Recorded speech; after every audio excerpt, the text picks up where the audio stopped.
Well, I thought this was interesting. Someone asked, well, you talk about, experiences outside the country and what I say to folks about the country. What are your thoughts about the country and the citizens? Now, this one is going to break the internet because this one is going to be interesting. Look, let's start off here. There's some things and phrases I don't like hearing. And these phrases are either uttered by people who are either in two categories: racist or ignorant. Now, if you're in the category of being racist, I see why you would utter this. But oftentimes, and a lot of times, people utter this out of pure ignorance as well. And so sometimes when people say that person is racist, I look at the person, I go and research their background, and I determine it's more out of ignorance that they say this than it is about racism. And see, ignorance is bliss. That's why they say that. Because we have a lot of ignorant citizens. I'm truly serious about this. The ignorance is steep. And so sometimes, if you're not careful enough, you can analyze someone and put them in a category, and they not really be in that category. Yeah, they just be in the category of ignorance. Now, the phrase is this. You hear conservatives mostly say this. Conservative white Americans will say, you've heard this a million times, love it or leave it. Right? Okay. Now, this phrase is applicable to immigrants, people who immigrate to a country. That's something you can say to an immigrant. And it's pretty much an easy saying, something like this. Either you like this or you get out and go somewhere else. Right? That's something you would tell an immigrant because they immigrated. So they're leaving something, it would stand to reason, they're leaving something that they didn't like in their country that they're from and immigrating to a new country. So if you're complaining in a new country and you're an immigrant, whilst you have every right to do so, you could have just stayed in your country and complained about it, right? So that phrase makes some sense in a case of if you're an immigrant. Now, if you're a migrant, that statement is completely stupid because you could be migrating from a country for a whole host of reasons. Maybe you're migrating from a country where they're in a civil war and you come to another country that's not in a civil war but then spirals into one. Now, if you're a migrant and you say, I just fled a civil war torn nation, and now I'm coming to another one, and this one's on the brink of civil war, I think that's stupid. Now, you can't say that that migrant shouldn't have a right to voice that opinion because they're migrating or they migrated because they're fleeing something. If, for instance, they're migrating a country because of an environmental concern, and they go into another country that's also having environmental concerns, and they voice their opinion predicated on the degradation where they're coming from and saying that that same thing is happening here, that's a valid concern. Yeah. So that's why I said it would be stupid to say that about a migrant because you could be migrating for a whole host of reasons. And an immigrant is also a migrant. They're both the same. But all migrants, migrate for different reasons. All migrants are immigrants, right? But people migrate for different reasons. Immigration is coming on your own accord. You want to be here. Migration, you might have to come. And you might be forced to come. You never know. Yeah, there could be some external condition forcing you to migrate somewhere. Yeah. It's not necessarily voluntary in all circumstances and cases. Now, white conservative Americans don't often use this phrase towards immigrants or migrants. They oftentimes say this to black Americans. And here's how you can tell that this falls into a racist or ignorance category. Because black Americans are neither immigrants nor migrants. They were kidnapped and brought against their will to a different land. Yeah. So I don't know how you can tell folks, conservatives, please, in 2024, you got to stop saying this. You sound kind of stupid now. You got to stop saying folks who were kidnapped. It's now a crime to kidnap folks, conservatives. It was always a crime, but now it's on the books as an Anglo-Saxon crime. See, different indigenous communities had different laws in this country. All of them didn't follow the same exact laws. And we might get into that at a different point in time in this video. Because, you know, when you have standard set laws for every group of people to follow, and every group of people have their own customs, norms, and traditions, yeah, you're bound to have criminality in that type of system. Because people have their own cultures and customs they are used to. And their culture and customs might afford them to do things that are against certain laws if you have a one-size-fits-all approach. See, this is why the indigenous people have reservations. Their laws on their reservations are totally different than most American laws. Totally. Yeah, it's like night and day. Because you can't really have a one-size-fits-all approach to laws. Yeah. Because what laws work for one type of group of people might not work for another group of people. Yeah. So, we're talking about kidnapping. So I don't know how conservative white Americans can say, you know, you've got to love where you were brought against your will or leave.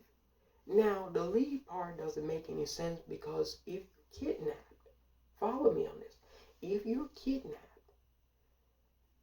once you're no longer, you know, enslaved, because they did kidnapping and enslavement, once you're no longer enslaved, don't you as the formerly, you know, survivor of kidnapping, don't you have a recourse? Don't you have a debt that the, you know, the victimizer has to pay to the survivor?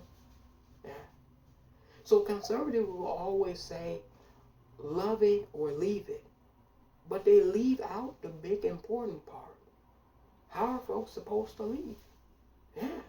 They were kidnapped against their will. You haven't provided them any resources in order to be able to afford to leave, right? So this is why this statement is racist or ignorant. Because the people who say it, you know, you hear even people who are second and third generation immigrants say this to black Americans. Love it or leave it. And you can tell that most of the time for them is due out of ignorance. Because they think that all people in America immigrated to America because they did. They don't know that the founding of the country was based off of kidnapping. Yeah. They don't know. I kid you not. Immigrants, one thing they don't know is anything about how the country was founded. They really don't. So when they speak and say this, it's purely out of ignorance. Yeah. So I'm like, once you know that, then you're like, oh, everybody didn't immigrate to America. Some people were brought over here against their will. I had no clue. I thought everybody liked being over here. Yeah. So a lot of times immigrants don't know. Yeah. And that's an important factor. Now with people with white American conservatives, they know. This is just race-based with them. And that's why I said it doesn't add up. Yeah. If you want black Americans to leave America, which they claim is what they want, they want a white ethno-state. This is what white supremacists want. So I'm speaking to you white supremacists. This could help you out. This could go a long way to getting your white ethno-state. And before you all laugh about this, I'm being deadly serious, because you had somebody go all the way to New York, travel to a community hours away from where he lived, and go to a grocery store and shoot some people because they were black. And he believed that he wanted to start an ethno-state, a white ethno-state. Now, I'm talking to him and young men like him, because there's a lot. Who do you think the Proud Boys are? The 3%ers, the Oath Keepers. All you white dudes, I'm talking to you. If you want black people to leave, why don't you just pay them what you owe them, and then they can decide to leave? Yeah. Many, and this is a fact, y'all, because I talk with the real people. I don't talk with these fake folks. Yeah. See, you gotta not interact with the bots. You gotta interact with actual humans. Maybe this is what it's coming from. But this is even pre-internet. White conservatives have always said this shit. So I wanted to dismantle it, and then we'll go into more about what I think about Americans and America. Because this is the important part. This is the beginning of this. If you want to get folks who were kidnapped to leave, I think it would make perfect sense to pay what you owe, and then most people would leave. Yeah. This is a fact. Most people would leave. Yeah. I mean, have you looked at YouTube of late? Yeah. Are you all watching these YouTube videos? My approach is this. Somebody asked me, what's your approach? How do you find all of this creative content and stuff like that?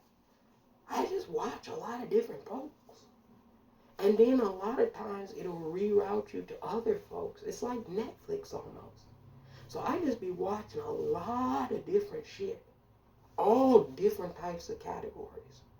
Whatever you name it, I probably watch it.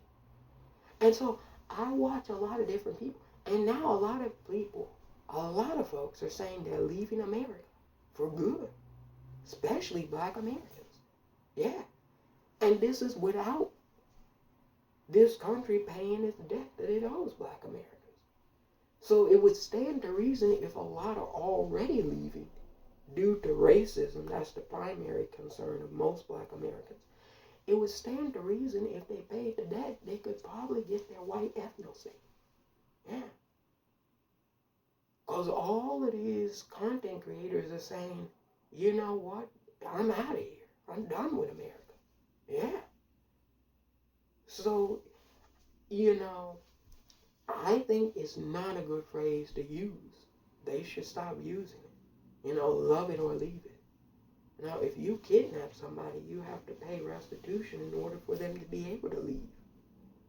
Yeah, how the hell are you going to ask people that you kidnapped once you decide that you're going to free enslaved people to leave? Well, have you provided the resource for them to be able to leave? It costs money. The last time I looked, it costs money to buy a plane ticket. A lot. Yeah. Even if you want to take a boat, that costs money. Nobody's sailing you all across the planet for free. So it costs money. A lot of people don't have the resources and wherewithal to leave. However, if they did, they probably would leave. Yeah.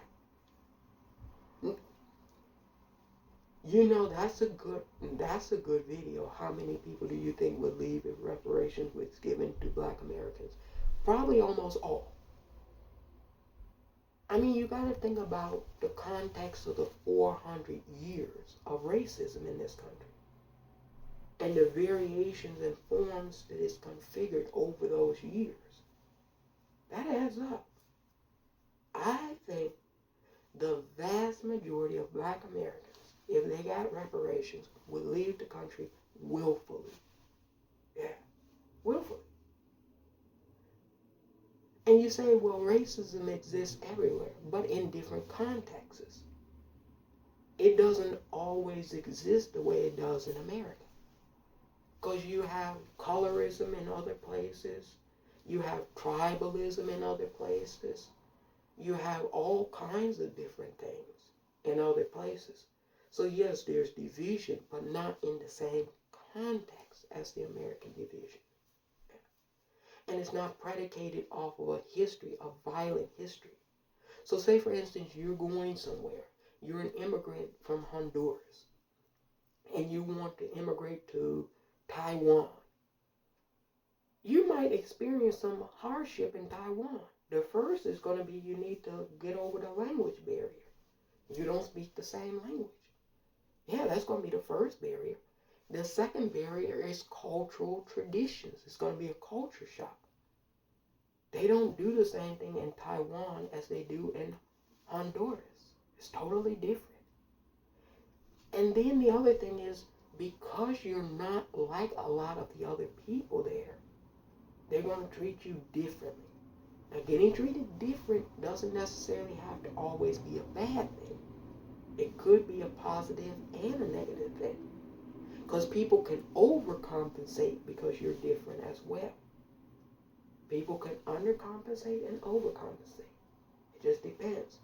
And one can be perceived as positive and one can be perceived as negative.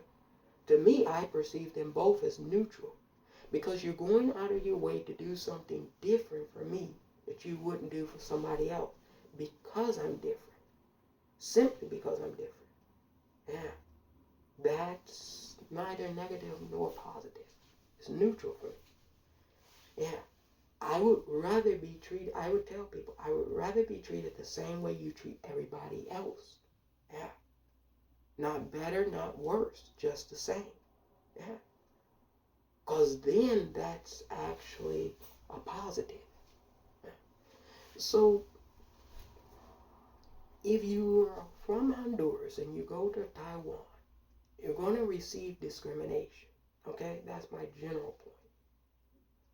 But it's different from the discrimination you would receive in Honduras. Yeah. And it's the same thing with America.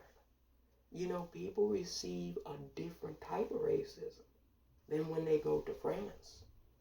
You think the French are not racist? Look, we have a whole ass situation going on in Haiti. You all, for a moment, stop and think about it. We have a whole ass situation going on in Haiti in 2024 that could have been prevented a long time ago by the French. Yeah, this is a fact. France ought to be ashamed of themselves, but I don't know if they have any shame, but they ought to be. Now, a long, long time ago, Haiti fought for its independence and gained its independence from the French.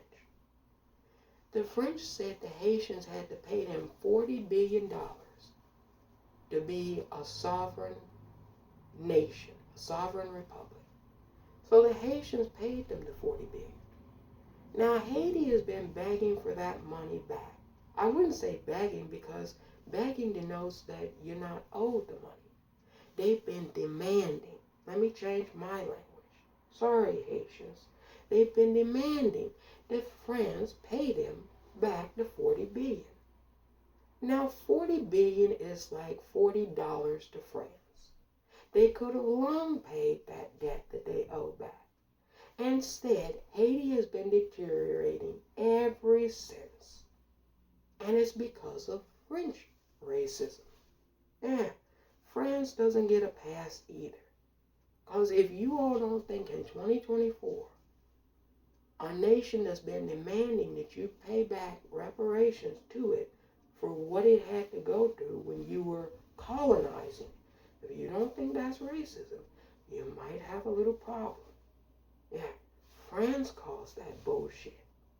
And now it's the Western Hemisphere's problem. So this is a one unique circumstance in the Western Hemisphere where America, as fucked up as it's been, is not the ultimate blame for the situation.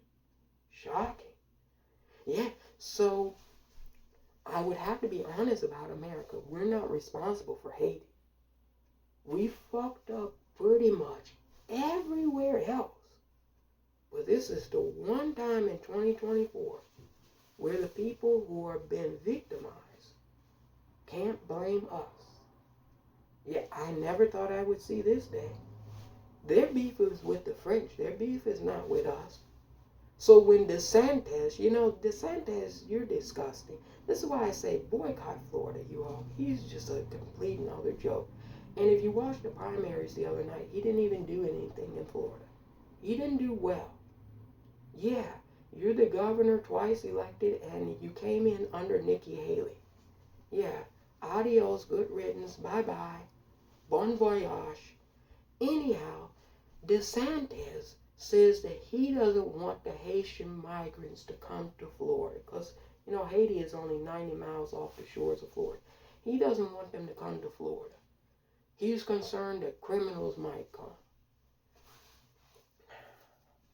So they're concerned about the criminals coming from Venezuela and the criminals coming from Haiti. Now, what do these two groups have in common? They're both melanated people. And here it is, white conservative men who govern these southern states are talking about criminals coming into the country. Yeah. Well, they said this about the attack. Look, this is why I don't get riled up about this kind of shit. They said this about the Italians too. Yeah. White Americans said the Italians coming into the country were going to be criminals too. Now that didn't pan out to be true. White Americans said the Irish were going to be criminals. That didn't pan out to be true. I mean, they do have criminals, don't get me wrong. But nobody says the Italians are criminals in America. Nobody says that. Nobody says the Irish are criminals in America. Nobody says that. So at each time people have immigrated, you've always had some, conservative white people tell us that these immigrants are not going to be good for us. They're going to do so much criminality. They're not sending their greatest people. And at each point in time when that's been said, it's been proven not to be true. So there's no reason why I, in 2024, would agree with the statement that criminals are coming to the country. If people come and commit crimes in a country where they have vast opportunities to be successful, then they're criminals. They should be prosecuted as criminals, just like the rest of us who have been in the country who commit crimes. We should be prosecuted. Yeah, just like Donald Trump. Yeah, how long has he been in the country? Rampant criminality. Should we have accepted him? Yeah, I don't know. You tell me. Right, these folks try to act like we as citizens do not commit crimes. Only people who immigrate to the country commit crimes. Americans, haven't you heard the news? Americans are angelic. It's only the Venezuelans. Now see, this is how you can tell that Americans like to bully.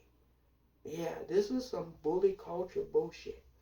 Because they are talking about this one undocumented person and trying to act as though he's representative of all Venezuelans. Now, who believes that one migrant who comes into your country, or immigrant, undocumented, documented, whatever, who believes that that one person is representative of an entire group of people? Who believes that? Nobody. Nobody should. But a lot of them do because it fits into their racial bias that they have. Yeah. Because that's the only people who would believe something that dumb. Yeah, you gotta have a racial bias to believe it, to begin with. That other groups of people are criminals and you're not. Other groups of people are bad and you're not. That's a bias. Yeah. Do you think I travel anywhere and say, you know what? I'm traveling and everywhere I go, the people that I meet are going to be horrible and criminals, rapists, murderers, and thieves. Really? Yeah, they would have you, look here, you all, this, you can laugh about this, but it's not really funny. They would have you believe that everybody else on the planet, besides Americans, are evil. And if you leave America, some evil people, because they exist everywhere but America, will do grave bodily harm to you. And I go places, and people are nice. Yeah. Yeah, I'm sure there are rapists in Mexico. Are there no rapists in America? Something's wrong because 60,000 women and girls have been sexually assaulted in the South since the overturning of Roe. Are Americans raping people? So they talk about rape is bad in Mexico. I'm sure wherever men are, rape is going to be. Yeah, sadly, that's a fact. So we shouldn't go anywhere where men are, period, because rape is going to occur. You get how nonsensical I'm saying? Because this is what folks do about immigrants and migrants, and I can't be bothered to do that. I know that that's part of bully culture, okay? First, they have to demonize a group. Yeah. No. If Jose does something to somebody, that's Jose. Jose is not representative of all Venezuelans named Jose. That's that Jose. That ain't my Jose. Don't try to act like my Jose is the same as your Jose who's trashy. No. Yeah, that's the same thing people do in families too. Well, you're not about anything because I'm not about anything. No. Don't speak for me. You're not about shit. I might be about shit. Yeah, people do this in families. People do this with racial groups. People do this all the time. But when it comes to immigrants, it seems like we want to do bullying. This is part of bully culture. And in 2024, we don't have time to do bully culture, Americans. Have you noticed? Everybody's not doing so well economically. Who believes it's time to bully people when you're not doing well economically? Who thinks that's smart? I don't. Yeah, when Goldman Sachs, they try to act like I'm crazy, but I be quoting, huge institutions that are revered in this republic. Yeah, like Goldman Sachs. They be trying to act like I'm crazy. I know I'm not crazy. When Goldman Sachs tells the United States citizenry that racism has caused this country 16 trillion, and it's probably more than that. That's just what they've computed. When Goldman Sachs tells you clowns, your clownery has caused this republic $16 trillion. I would probably cease and desist clowning at that point and be sad that I ever clowned. Because 16 trillion with a T is a lot of money. Yeah. Think about all the money that we could have had. Yeah, you gotta cry about that one. 16 trillion? That's Goldman Sachs. That's not me. That didn't come out of the Communist Manifesto for all you corporatists and capitalists. Your racism has cost you 16 trillion. That's just what they say. I don't know. Now, anyway, when you go overseas, a lot of times people will have a perception about the country and the citizenry. Now, the perception doesn't necessarily meet what I happen to know. And some of these perceptions you all wouldn't even know about. Some of these perceptions are very odd and interesting. One such perception is this. People who live outside of America think that everyone in America is rich. This is why you have immigration and migration happen so much, and why people want to come to America. Because everybody thinks, oh, Americans are rich. Everybody's just having so much fun, and I want to be an American. Now, that bubble is quickly popped when they arrive to certain parts of the country. Nowadays, pretty much every part of the country. That bubble is popped. Because the Venezuelans, some of the Venezuelan migrants, they interviewed them recently, and they said we were never, ever out on the streets in Venezuela. And we got here and we're out on the streets. Yeah. And, think about what they did. This is how bogus they did it. And this is how you could tell it's bully culture. They loaded some people up in a bus and just busted them to different areas all over different places in different cities and just left them on the sidewalk. And then they reported on the news the migrants were coming up to people's doors, knocking on their door. They didn't know where the hell they were because of what our own government officials decided to do. Some third grade, not even third grade, some second grade, juvenile delinquent, male bullshit, toxic male bullshit energy decided they wanted to bully some people who didn't even speak the language. So they had no idea they were even being bullied. It's so bad that people were like, this is illegal. It's kidnapping again. And you all got busted once for doing this in the South. Now you're doing it again. And we had to put laws in place for you doing it once. Now it looks like we're going to have to put laws in place for you again. They should have never, on a side note, they should have never taken their foot off the South's neck. They never stopped being racist. I don't know why we ever stopped being anti-racist towards them. They're on the same bullshit they've been on since the beginning. Same shit. The only thing that's changed is the day of the week. And that's even the same. They still call it Monday. So just like Monday comes around every week, they've been racist down there from inception. And they're still on it. Yeah. Can you imagine? In Braxton, Mississippi, this is a true story, you all. In Braxton, Mississippi in 2022, this white police officer saw two black men in a home with a white woman, called another white police officer, and he got a posse together.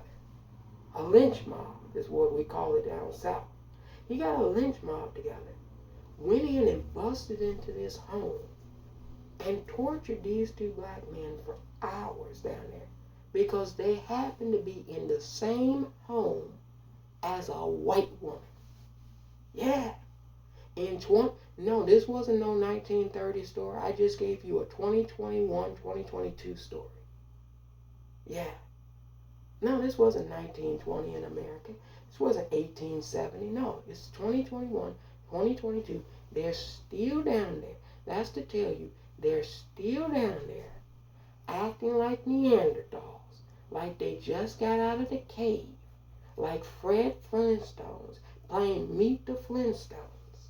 Yeah, in 2022. And you think I'm going to be concerned about some migrants who cannot speak the language are migrating to the country because of what your former president and your former vice president told them? Oh, you all don't know about this. Oh, you're never going to believe this story. Let me tell you about it. So in 2019, Venezuela had a contested presidential election. Sound familiar? We would have one year apart. So Venezuela had a contested presidential election. The opposition party claimed that the election was rigged and that the leader who had won the election should not remain as president and his administration should take over. Now, Venezuela is a democracy. Quick question, kids. What should we have done? Should we have told the Venezuelans who their representatives were going to be? Should we have let the Venezuelans determine who their representatives were going to be? Or should we have just said and done nothing like most other nations did? You pick and choose. and then determine which one we decided to do. Because Americans, you're acting like you contracted amnesia and you don't know why these Venezuelans are in your country, why they migrated to your country. They migrated to your country because of what Trump and Pence did in that election. They meddled. How the hell are the Republicans going to talk about Senator Chuck Schumer suggesting that Israel hold an election where a prime minister is currently polling at 15%?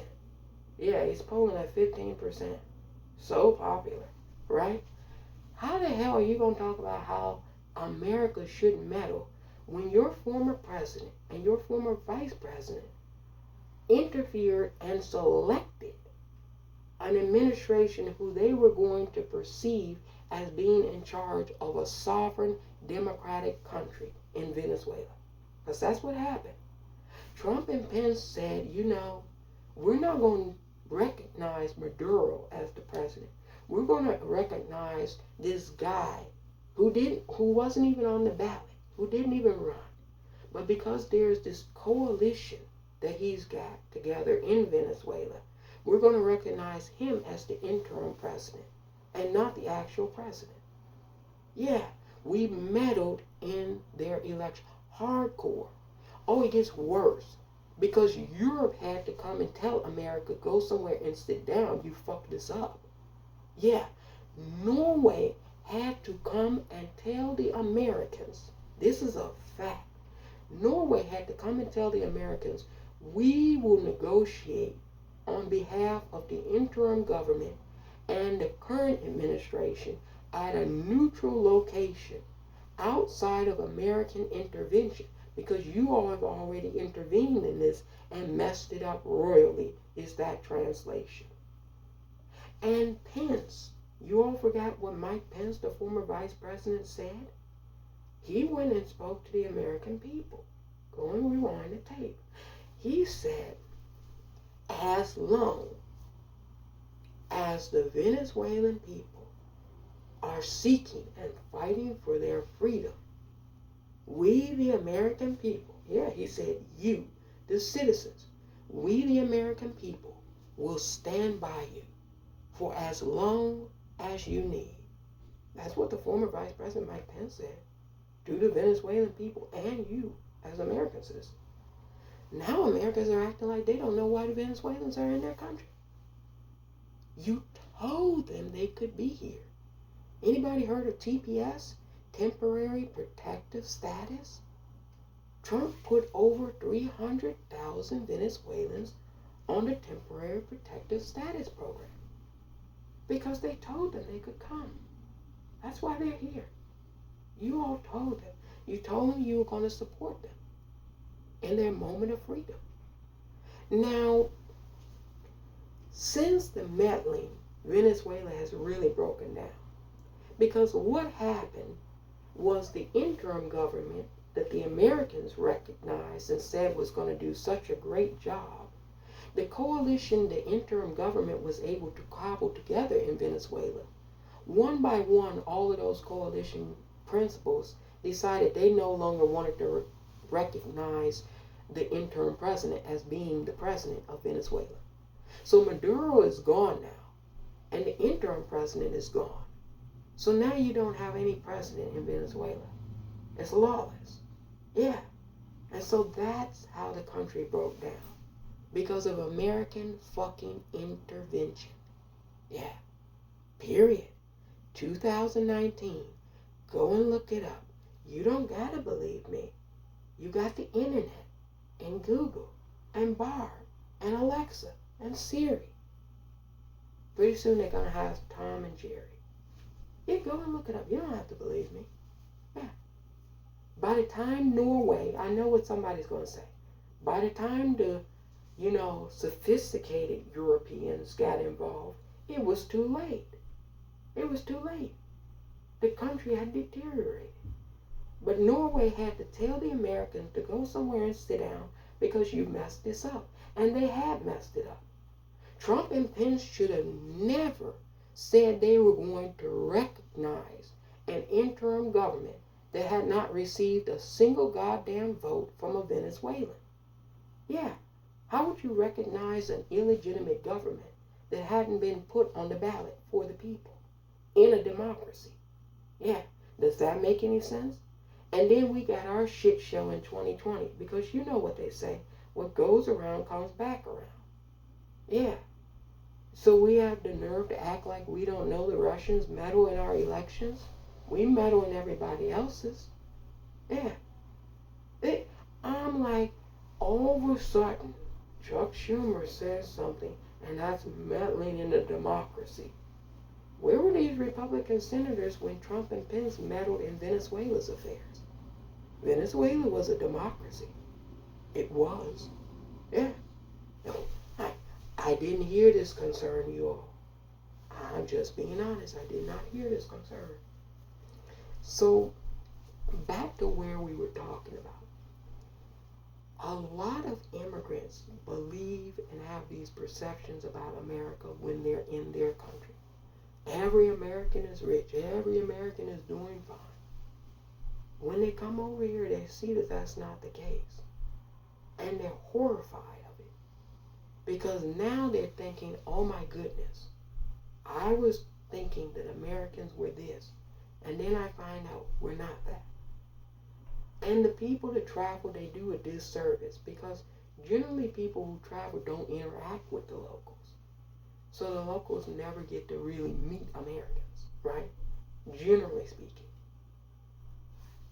But the Americans that they do come into contact with, they act a certain way, behave a certain way.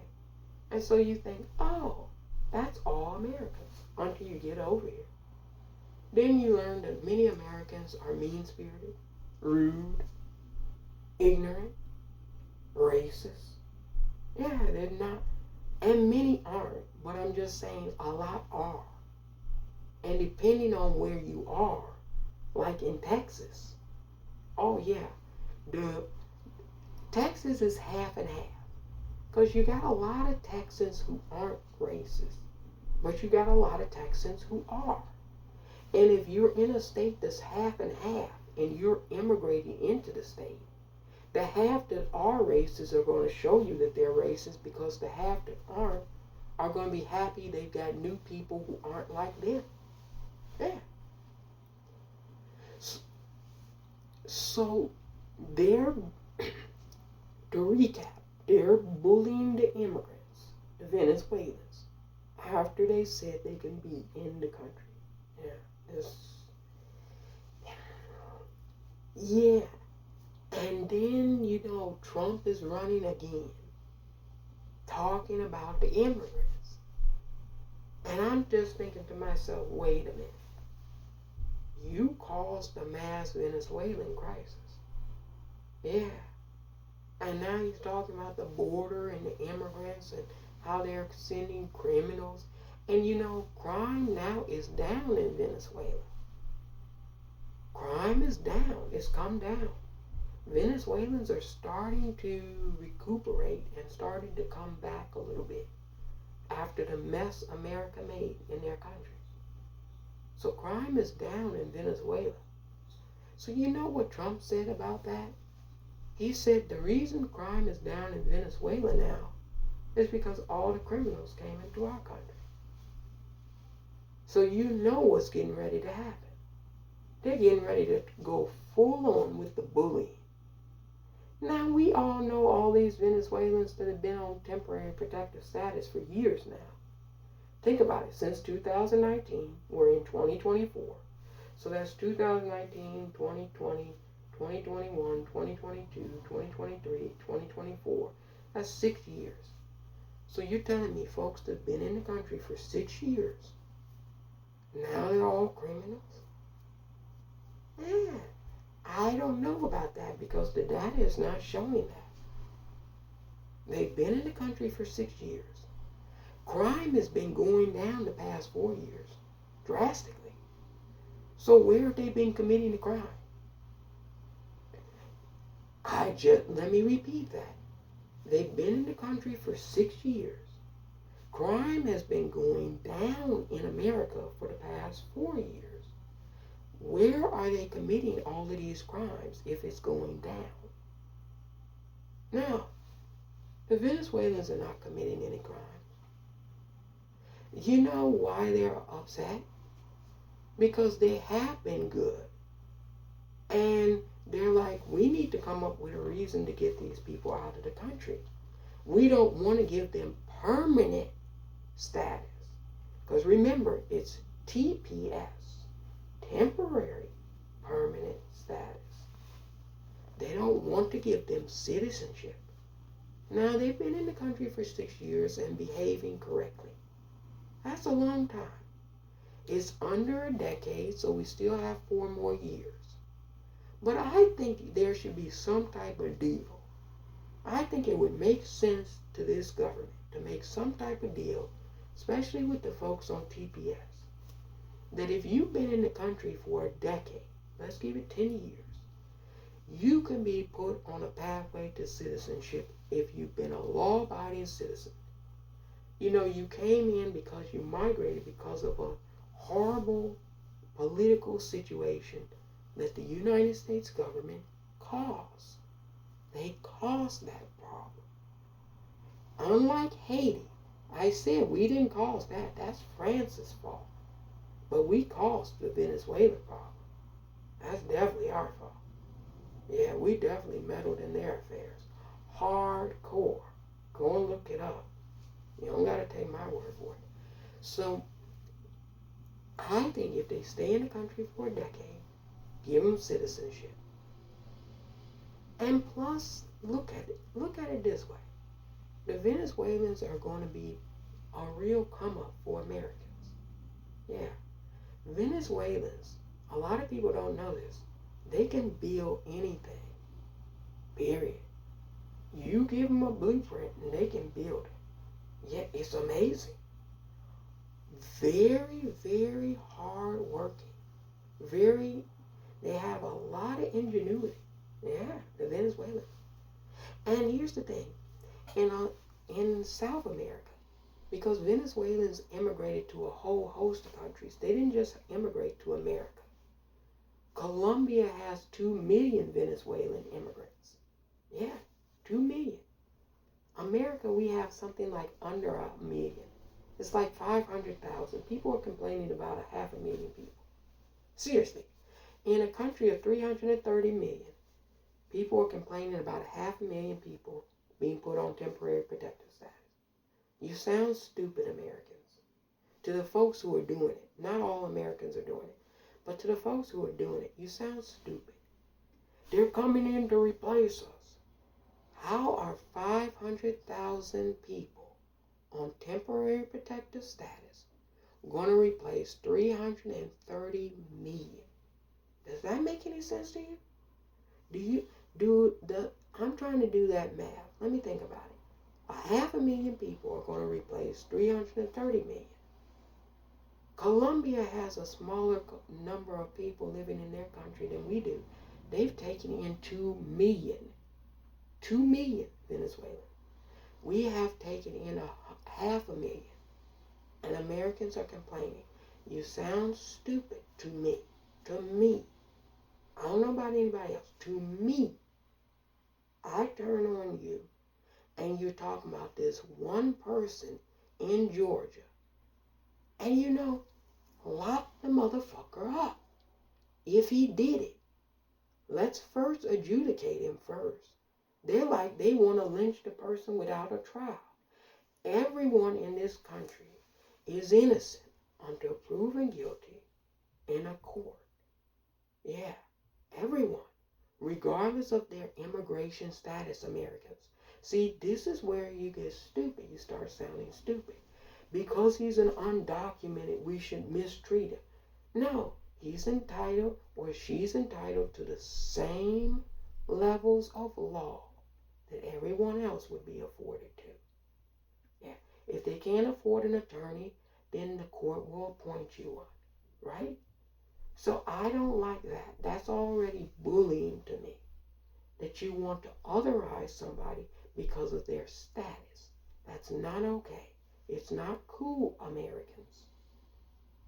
I'm speaking on behalf of the real sane Americans, because there's some insane Americans. on behalf of the real sane Americans, that's not cool. That's un-American. Yeah. And it's also unconstitutional. Yeah. Because it doesn't mention anything about your status when you're afforded the right to fair representation in this country. Find me that in the Constitution, you constitutionalist experts. Find me where it says anything about you can mistreat somebody and not afford them legal due process because of their status. It doesn't say anything about that. Now, if you want to amend the Constitution to be racist, go for it. It might be in violation of the 14th Amendment, though. So you might have some issues with that. And the 9th Amendment. And the 8th Amendment. You might have some issues with a whole host of amendments that it's in violation of. But that's just me. I don't go around carrying one, but I happen to know what's in it. Okay? It doesn't mention anything about status and throwing away legal rights for people because they're undocumented or illegal or they're aliens or whatever other stupid shit you all want to say. You sound stupid to me. Really, you do. But that's just me. I could be the only person. Anyhow, when folks come over here, it's best to treat them with a little courtesy. That would be best for us, especially the Venezuelans. Because in Latin America, what a lot of Americans don't know, predicated on ignorance, I get this, a lot of the Venezuelans are mistreated in Latin America. Yeah, and a lot of these Latin American countries, the Venezuelans are not treated well. Yeah, people discriminate against them in Latin America because they've taken on immigrants and they're not from that country. People want to mistreat them. Now, would you want to do the same thing as people in El Salvador are doing to the Venezuelans? And you're Americans, would you want to do the same thing? Yeah. Would you want to mistreat the Venezuelans like they're being mistreated in El Salvador? You want to do the same thing? I thought Americans were better than El Salvador. If anything, the Venezuelans should have got to America. I'm telling you how it really should have been. If anything, the Venezuelans should have got to America and they should have said, wow, Americans are really treating us really nice. We don't even get treated like this in South America. And you know what would have happened? It would have gone all over Latin America that the Venezuelans are being treated really nice in America. And the other Latin American countries would have had to been shamed for how they mistreat the Venezuelans in their country. Yeah, they would have been shamed. Because it's a shame how they get treated in other countries too, in Latin America. Yeah. And then it would have gone all over Venezuela. The Venezuelans are being treated very nicely in America. Yeah. Because we're kind and generous and Christ-like and Christians. And we're moral and decent people, right? Yeah. That would have been the talk of Latin America. Look at how the Venezuelans are being treated. The Americans are being nice to them. Yeah. Would have put the Colombians to shame, I'm telling you. Would have put Peruvians to shame. All of them. They would have been ashamed of how they treat the Venezuelans. They would have been like, look at Jose in Texas. He's working to build this grand big museum in Texas. And Jose down here in El Salvador, he's on the street begging for $1. Yeah. Would have been a night and day kind of comparison, right? It would have been good publicity for our country. And who doesn't need good publicity these days, especially in America? We definitely need good publicity. That would have been grand good publicity. But you all, this time it's not necessarily the entirety of the government, at least the federal government portion, as to why this is happening. We have the states. And the states have rights. And you know, every time the South has rights to do something, they always do the right thing, right? Never. See, what the Venezuelans and the migrants don't know is the South has always been racist. They've always been non-welcoming, bullies, savages, cavemen, Neanderthals. And they're just behaving this way they always have behaved. It's a shame they have to immigrate or migrate and find that out. That's a real shame. Now, here's the thing. In Georgia, with that one dude that did that to that nursing student, rest in peace to Lakeland Riley. Rest in peace. You know, the people, and this is what I don't like. People, after you transition, will put some dark, negative energy on you that you never had. Now, all these people talking about the Lakeland Riley case, they're not talking about how she lived her life. They're talking all this immigrants are animals. Let's go out with our pitchforks and find these people and terrorize. They're talking all this stuff. And Lakeland wasn't anything like that. Yeah, she was going to Mexican bars. You know, she was partying, drinking all the time. And it's sad that something tragic happened to a good person. But Gabby Petito, something happened tragic to her. Tragic things happen to us all the time as American citizens. And they're using this one case of this one undocumented person to paint that on all the migrants in the country. And you think I don't think that's bullying? Yeah, it's bullying. Yeah, and you know, it's not doing Lakeland any honor. You're dishonoring that young woman, in my opinion. Because she didn't live her life like that. Yeah. She didn't have that type of hatred in her heart. They have that type of hatred in their heart. And they use some of this. Is what I'm telling you, they do this. Because this is to a larger point. They do this all the time. Anybody remember Christ? How they used Christ? Yeah.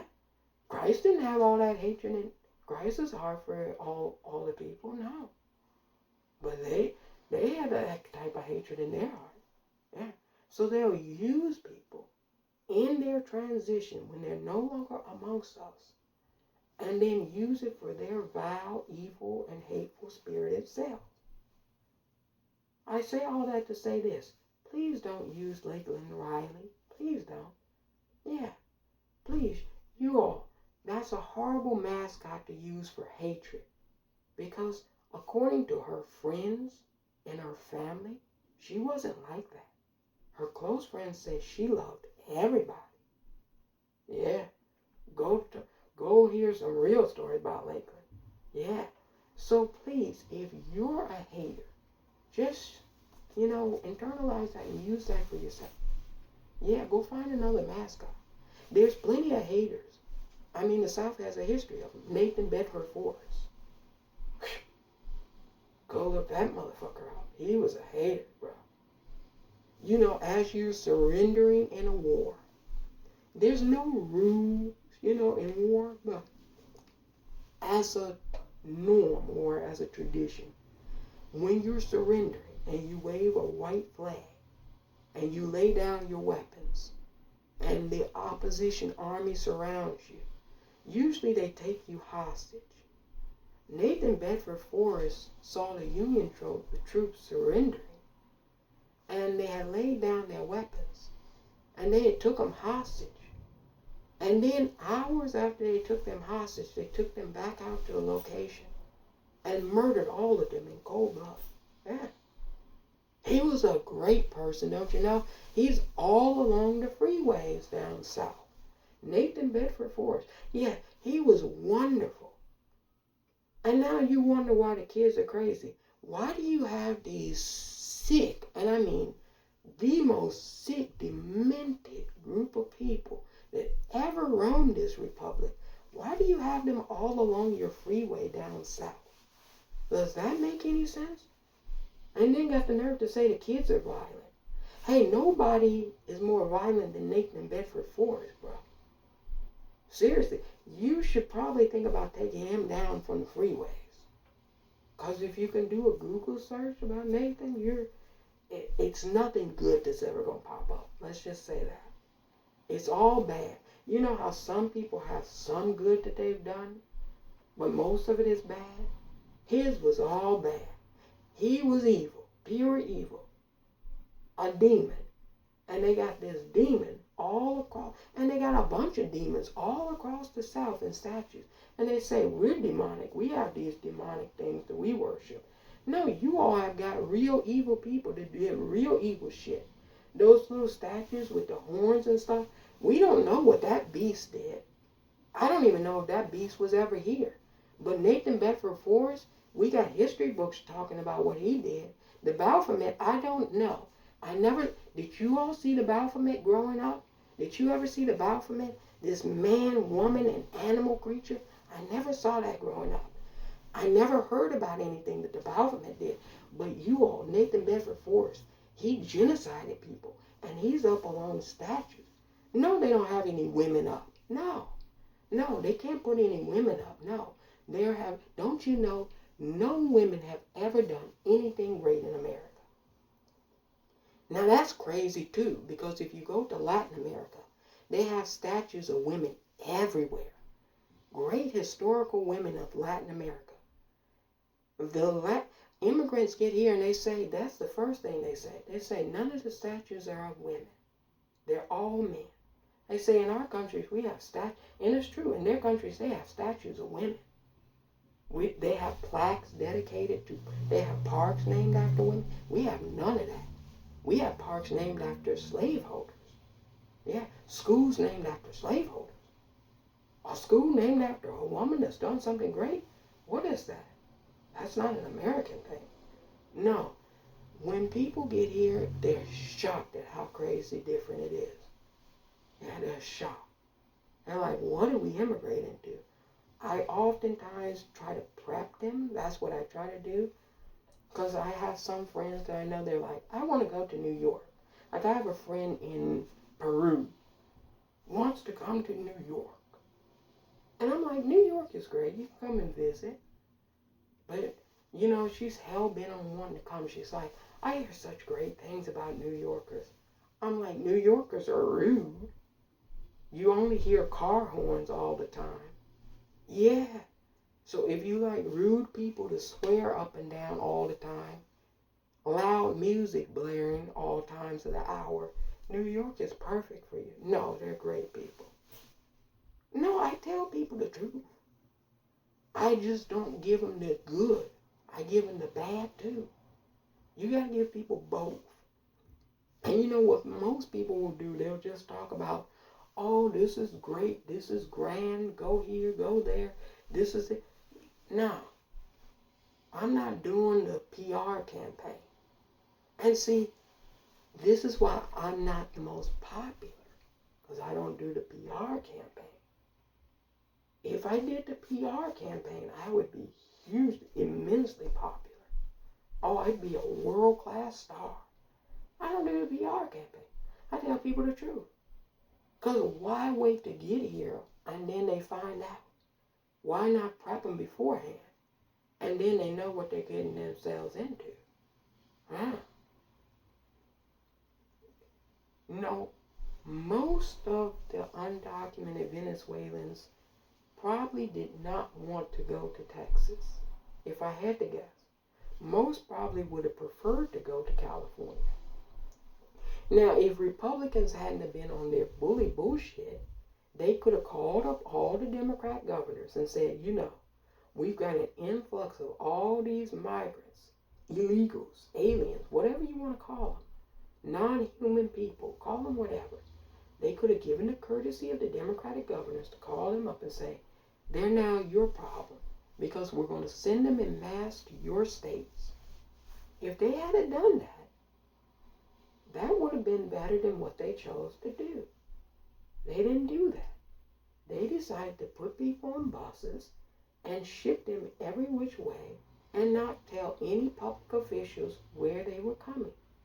That's what they did. Yeah. And that's kidnapping. Yeah, that's kidnapping. They're back on kidnapping again. So nothing has changed with the South. That's what I would have told the migrants and the immigrants. Nothing has changed with them. So to the topic again, because we're going to work ourselves around in circles and then get back to it and then go off topic again. Back to topic. What do I think about Americans and America? Well, you have a lot of people who claim to be moral people. They're very moral. You know, they do religion as a form of morality. Now, in my opinion, religion has nothing to do with morality. But everybody has convinced themselves that there's this correlation when there is not. But, once you convince yourself of some type of correlation where one does not exist, it's hard to separate that correlation. So in a lot of Americans' minds, they believe because they're religious that they're moral. Okay? And so morality, let's give them that. They do go to church. They are religious. Some are not. But let's also say that morality is not connected to decency. Oh yeah, let's get to this one. Have you noticed a lot of people that go to church, they'll be very rude to other people. Very rude. They're a regular churchgoer. But outside of when they're in church, they can't be nice. Now, is that somebody I would consider to be decent? No.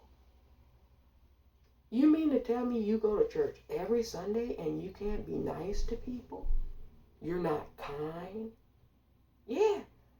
I don't go at all. I've never been. And I can be kinder than you? And you sit in church and get told how Jesus loved everybody?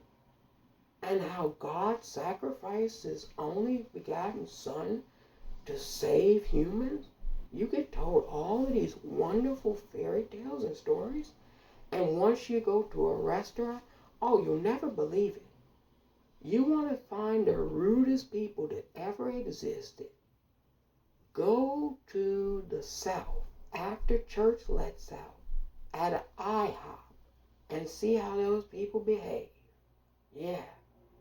Now, they'll swear up and down they're very moral people. But is it decent to have somebody service your table for hours? Large group of you. Do everything you need. And then you not tip that person who's your waitress? Oh, not only do they not tip, they don't even respect you. They start screaming at you. They're very rude. They're mean-spirited. Oh, yeah. But hey, they just went to church, right? So all's forgiven.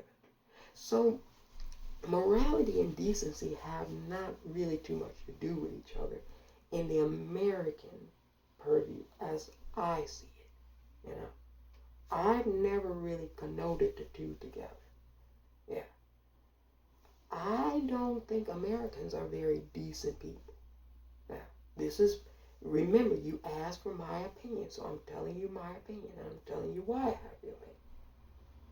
I don't think Americans are very decent, okay? We're an indecent group of people. Now, that has nothing to do with culture per se. Conservatives will say our indecency is derived based off of the culture, and that comes through media. The entertainment is what they usually like to pick and target, okay? Because those people philosophically differ in their opinions towards how to function and run the country. That's the only reason they get labeled a certain way.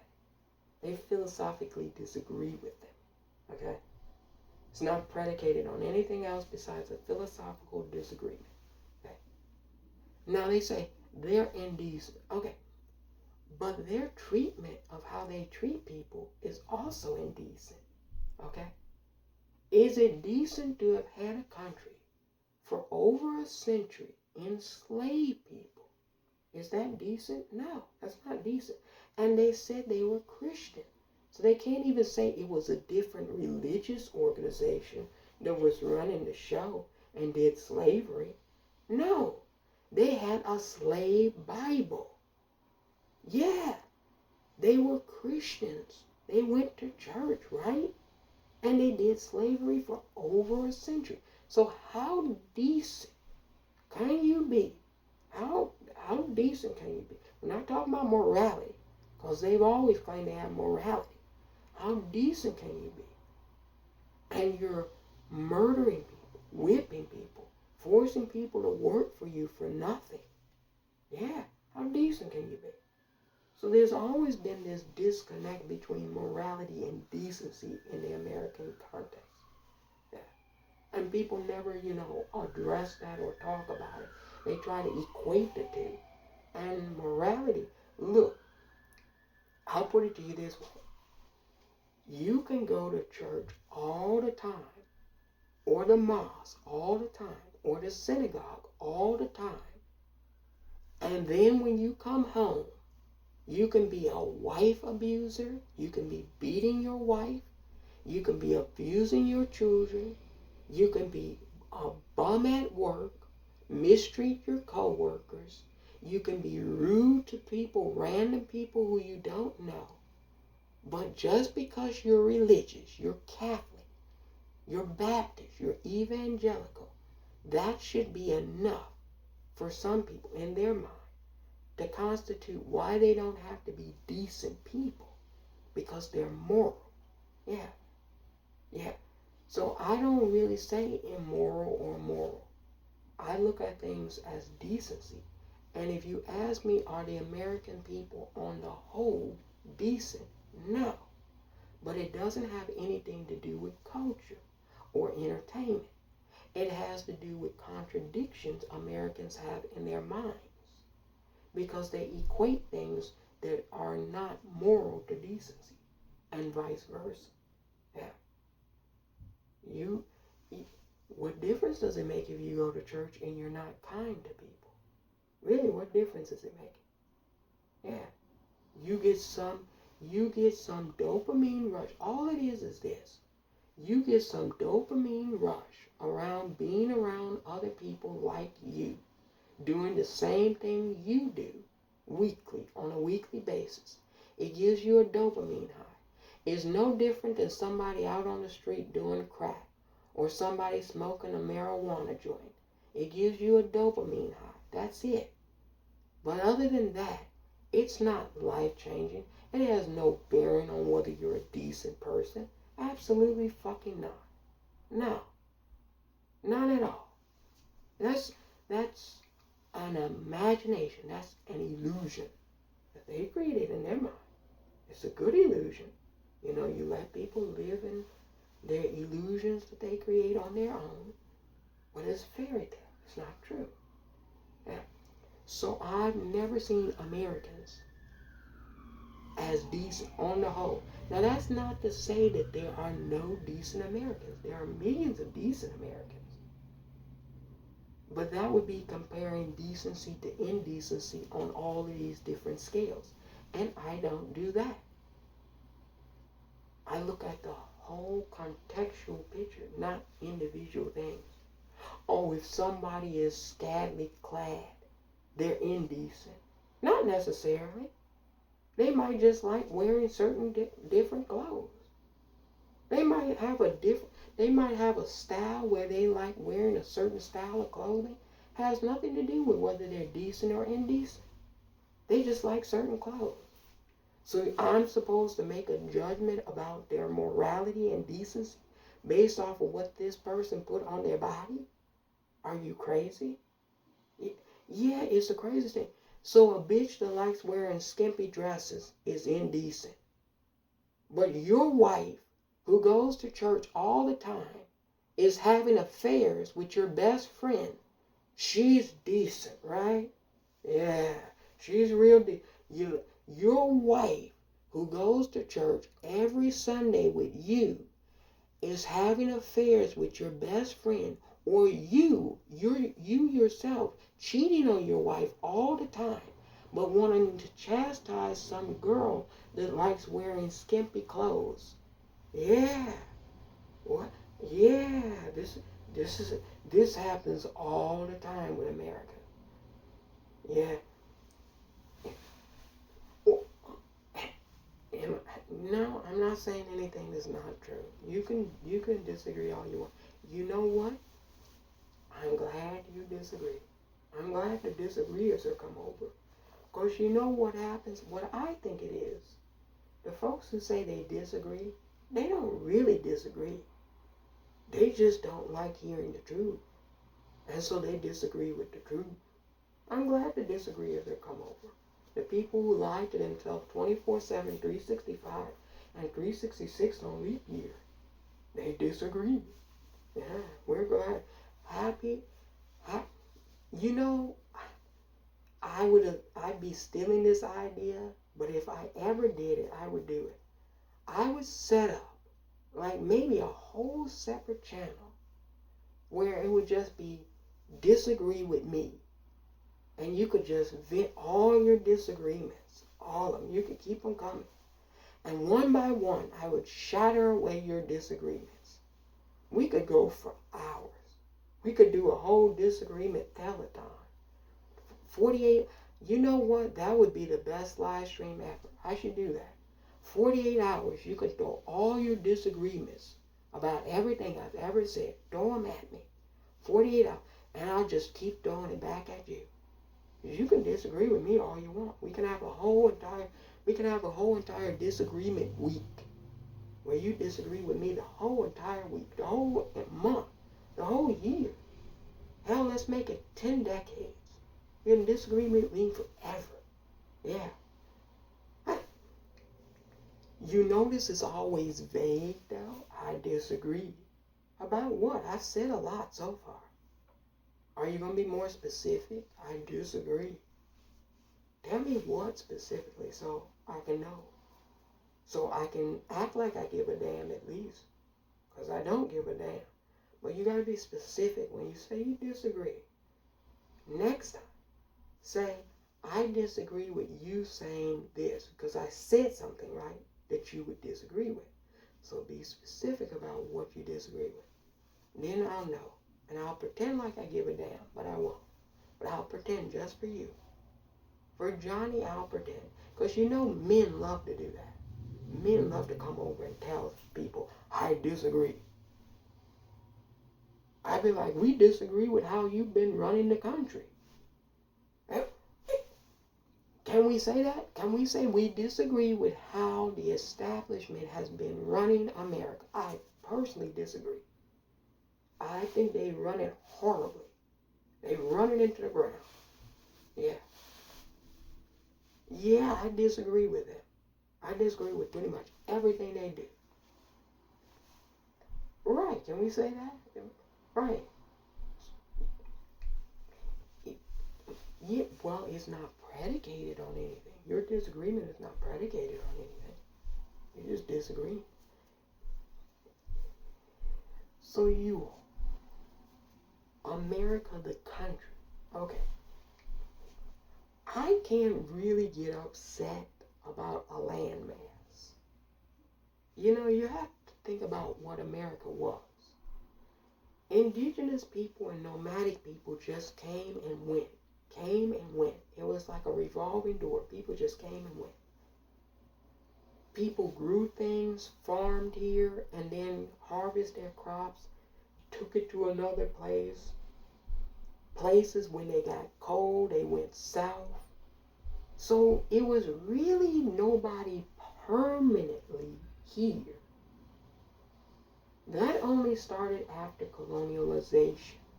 There were indigenous people here, but they were nomadic. Yeah. Because everybody said, and it's Turtle Island, by the way, everybody said Turtle Island was an insane asylum. The original folks, they said, don't live on this land. It's an insane asylum. Yeah, they said the Americas are an insane asylum. People go crazy on Turtle Island. That's what they said, the original people. And so everybody just came here doing what immigrants still do to this day. Came here to harvest and crop, which was to make a living for their family, because you didn't need money, you just needed food then. So people came here to harvest what the soil would grow for them, and then they left. Because if you stayed here on Turtle Island, it was always documented. The people who stayed here went crazy, cuckoo for Cocoa Puffs. Didn't matter which tribe they were from. That was the crazy thing about it too. You would read the record, they would say, this person from this tribe, we lost this person, they did something crazy here. Yeah, people went crazy here. So it started to be known as Turtle Island. And what do turtles do? They move very slowly through water. So if you stayed here, you would have to stay here longer time periods because it would take a long time to harvest the crop. But turtles often swim away from the shore. That's why they gave it Turtle Island. Because they said, stay here for a while, make a living, and then go. Because if you stay long, you go crazy forever. That's what they said about Turtle Island. Boy, is that true. I'm telling you. Are Americans crazy? Yeah. Stark raving crazy. You gotta be crazy to do some of the shit they do. Americans are batshit crazy. Yeah. And that's beyond politics, but it does delve into politics. Americans are batshit crazy. So this has always been the insane asylum. The crazy people come. Now, I don't know why they're so concerned about criminals coming. Criminals have always come to the Americas. When it was indigenous, why do you think they had so many wars? Because people would come here and try to steal other people's crops that they had been planting. Yeah, the indigenous fought wars because everybody was nomadic. Nobody was really, truly from this place. People just came and got what they needed and bounced. Yeah. And you know what? I think I said this in another, show, but I'm going to say it again. I'm going to do what the migrants do. I'm about to be a migrant in 2024. I'm about to migrate out of here too. I mean, if it even looks like Trump is going to be president, I'm bouncing for good. For good. I know the business community, all the bankers are like, it's going to be fine. But you go outside, does it look fine to you? Does it look fine to you? We still haven't recovered from all that fuck shit he did in 2020. He set this country, those 4 years of Trump set this country back almost a century. Almost. We went backwards almost a century in 4 years. You think I'm sticking around for him again? No, sirree, Bob. No, thank you. They're like, which place is going to be better? Everywhere will be better than here, sweetheart. This place is going to go up like a matchstick if he gets near the White House. Mark my words. I don't think that's going to happen, but we're already on the decline because we haven't done what we needed to do in order to get out of the dire situation he put us in. I mean, it's the most perilous situation you can even imagine what we're dealing with. Yeah. Talking about skating on thin ice. The ice over there is already cracked and it's open. There is no ice over there. And we're heading that way. Yeah. No. His 4 years set us back 100. If you ask me. There's no way I would even think about putting him back in. Yeah. We would probably go back to the Stone Age. Maybe even before the Stone Age. If he got back in there. And I don't want to be associated with that, so I'd be out of here. Be like deuces, Americans. Because, at that point, it's nothing left. Yeah. Barbarians just being barbarians is not really, my cup of tea. Yeah. Yeah. No, there would be no civilized people left because all the civilized people would know to get the hell on out of here. A lot of people have already left. Just because they're playing around with him again. Let me repeat that. A lot of Americans have already left because a certain element a certain racist element with money in this country are playing around with Donald Trump again. A lot of people have already left. That's why you see the declines everywhere. It's not just in the cities. Hey, stop lying, Americans. Do you have hospitals in those rural communities? Fact or fiction? Because I heard all the hospitals closed up in the rural communities. You know, they'll talk about the cities all the time. But if you get sick with COVID, they probably have to airlift you to one of these city hospitals. That's what I heard. You're taking up all the beds in a lot of the suburban hospitals and a lot of the city-run hospitals down south. That's what I heard. I don't know. That's what they're reporting. That's what the people on the street are telling me. The nurses are telling me that. The doctors are telling me that. Yeah. They don't even have any hospitals in the rural areas. No. Yeah. Yeah. All that talk about the cities being decimated, where they live is decimated too. Facts. Facts. Yeah. They haven't spent any money to repair anywhere in this country. This is the first time they're spending money in a long time to repair the country.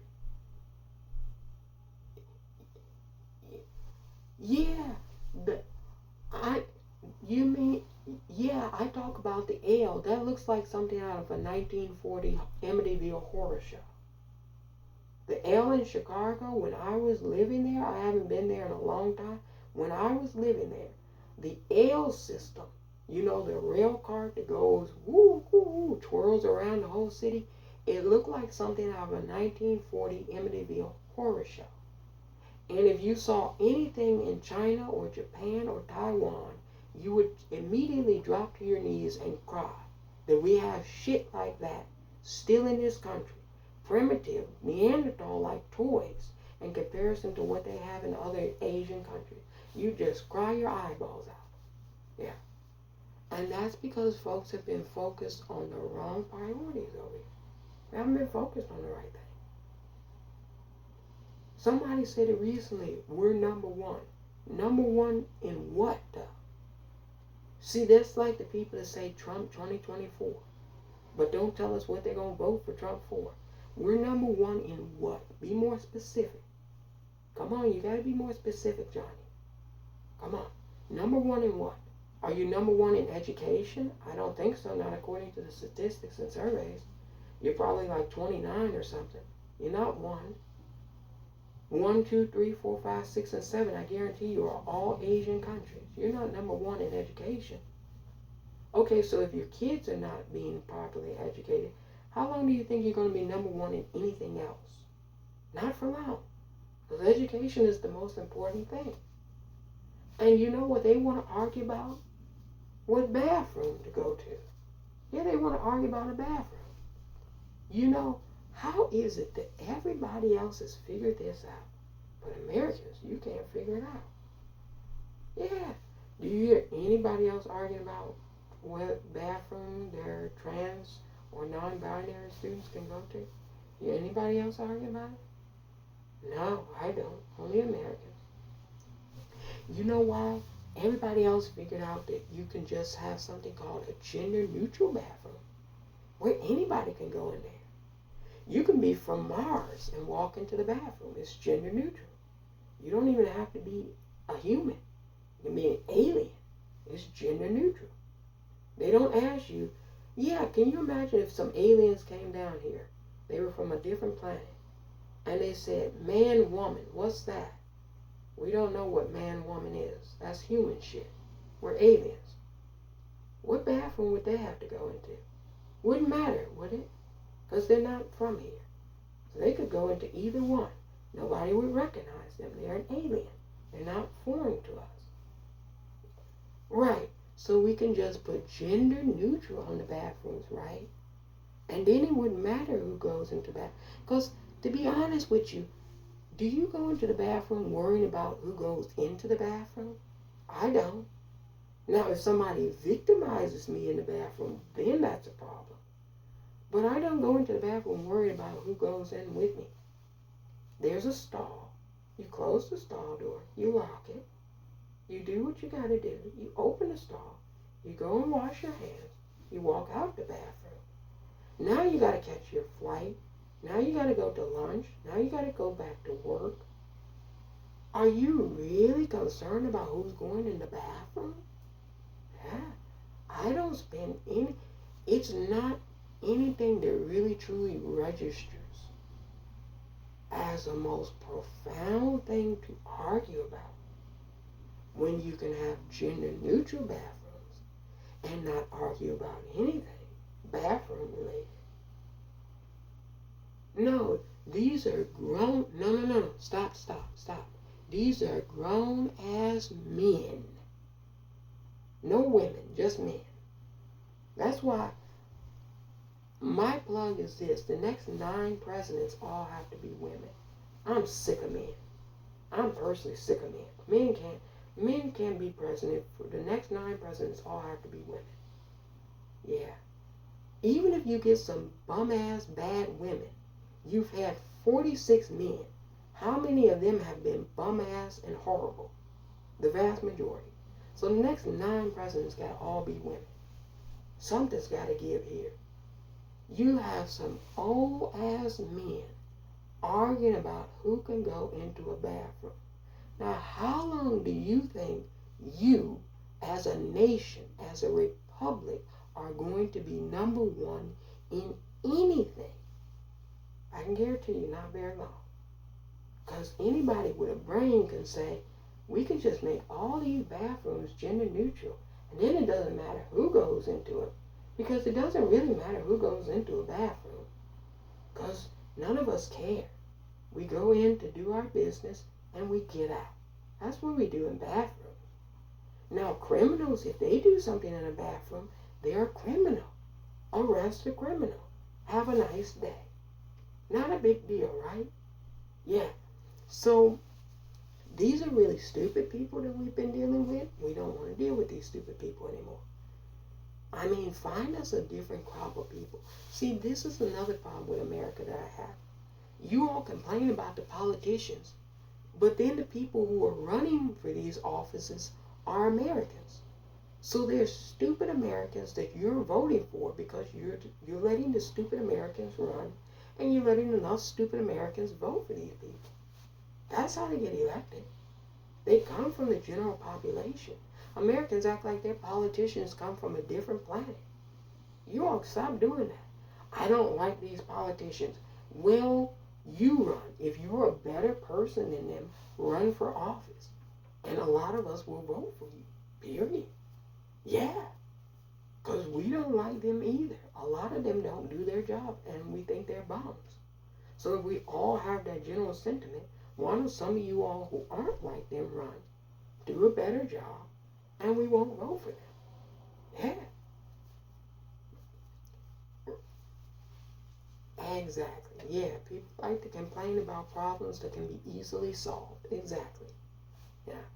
And we've been complaining about easy problems while other people are really doing difficult problems.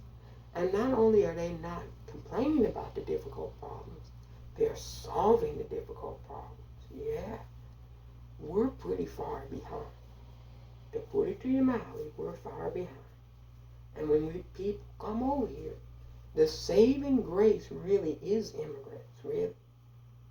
Because when you get new people, there's a new type of energy that comes over your country. Yeah. Because they don't come in with the same stale, fresh, stale bullshit that the country has been on for a while. They come in with new ideas. So that's why people like immigrants. Because they're new, they're fresh. Most of the time they want to work. Nowadays, Americans don't want to work. Yeah. A lot of Americans don't want to work. I won't say it's laziness because some people will say, oh, you're saying Americans are lazy. No. There are good reasons why people don't want to work. First and foremost, there's been rampant exploitation. Yeah, it's a lot of burnout, mistreatment, harassment. You know, here it is. Black women are some of the most educated women in all of America. Here it is, a group of people that haven't had very much say-so in governance or anything else, any other industry, but have provided ample technological innovations to the American society. Now black women are highly educated, getting good positions, and look at the harassment they're receiving. Yeah. Now, do you think that's going to be a good thing for America? Who believes that's going to be a good thing for America? Yeah. That some of your most educated citizens are being harassed and bullied and mistreated at their job. Who believes that's going to be a good thing? I don't. I don't see how that could be a good thing. Seems kind of stupid to me. Because eventually those people are going to say, you know what? Like LeBron James said, I'm taking my talents down to South Beach. Yeah. Remember when he was with the Cleveland Cavaliers and then went to the Miami Heat? He held that press conference and said, I'm taking my talents down to South Beach, Miami. Well, that's what black women are doing all over America. They're leaving. Yeah. I don't know if you are seeing this trend, but black women are leaving this thing for good. Yeah. Going to all kinds of different countries. So all of these countries are going to benefit from the wealth of knowledge these black American women have. Yeah. Now, when you have a brain drain, you got to be able to replace it with something. They're not replacing it, as far as I can see, with very much. Yeah. So, Americans and America, I don't really have a good perception or opinion about the country. Because the country is vast. It's beautiful. And plus, there's a lot of resources in America. So one would be a fool to say the country is bad. No. It's just the bums who have been running it, mostly men, have run it into the ground, the governance system into the ground. But the country, I don't have a problem with the country. It's still the same Turtle Island that it's always been. You can get a lot of resources here. Yeah. It's resourceful. And that's why people immigrate. Now, the Statue of Liberty, Lady Liberty, give me your poor, your humble, your weak, your masses. Republicans, you're going to have to blow out the light on the Statue of Liberty. Because you're now saying the Venezuelans can't come. You're now saying the Haitians, they can't come. You know, Elon shared a video saying that the Haitians are cannibals. I said, what a crazy thing to say. Now, there has been some reports that cannot be verified by anybody that there's cannibalism happening in Haiti. What, there's no cannibalism happening in America? There's no cannibalism happening in any other countries? This is shocking. So, you know, it would be like me saying that because, you know, there are races in America, that no other country should let white Americans into their country because white Americans are racist. No. I would have to say some white Americans are racist, but not all white Americans. Yeah. So even if you're going to post up this video and act like Haitians, there's cannibalism in Haiti, you can say some reports and some places in Haiti, there's cannibalism. But it doesn't even make any sense to do that because there's crime everywhere in all countries. Yeah. Exactly. There's crime in every country. Name me a country where there's no crime. I'll wait. I'll be waiting for a while because I don't think you can name one. So when they do this, it's bullying in my opinion. They do this to try to paint this narrative in your head that somehow people who are melanated are going to be criminal and violent. Yeah. Because we don't have criminals and violent people in our country already, right? We got the most people locked up in prison of any country on the planet Earth. Over 2 million people. And, get this, you all. Many of them, the overwhelming majority, are American citizens. Now, I don't know how anybody can come tell me that the migrants are committing crimes. And then I can go and look at all the prisons, and pretty much everybody in them bitches are Americans. So, you know, well, the migrants are going to have to be over here for 5 minutes in order to punk the Americans. I've been over here for longer than 5 minutes, so I can punk these motherfuckers. Anyhow, if all the prisons are filled with Americans, I don't see how the migrants would be doing anything different than what the Americans are already doing. 2 million people. Nobody else has anywhere close to that amount of people incarcerated. Yeah, we got the most criminals of any other country on the planet. Nobody else close to that. And these people want to tell you about some other people coming into the country who are going to be criminals. I'm like, welcome to the club. They can join right up on in. Yeah, I tell this story all the time, but I'll tell it to you all now. I was robbed by 2 migrants. They robbed me. Yeah. They were from Venezuela, but they weren't in Venezuela. Yeah. So they were migrants in the country that they were in, and I was a visitor. Yeah. So they robbed me. 2 Venezuelans. Now, those 2 Venezuelans, they're goofies. Do I think all Venezuelans are like those 2? No. Because I know other Venezuelans.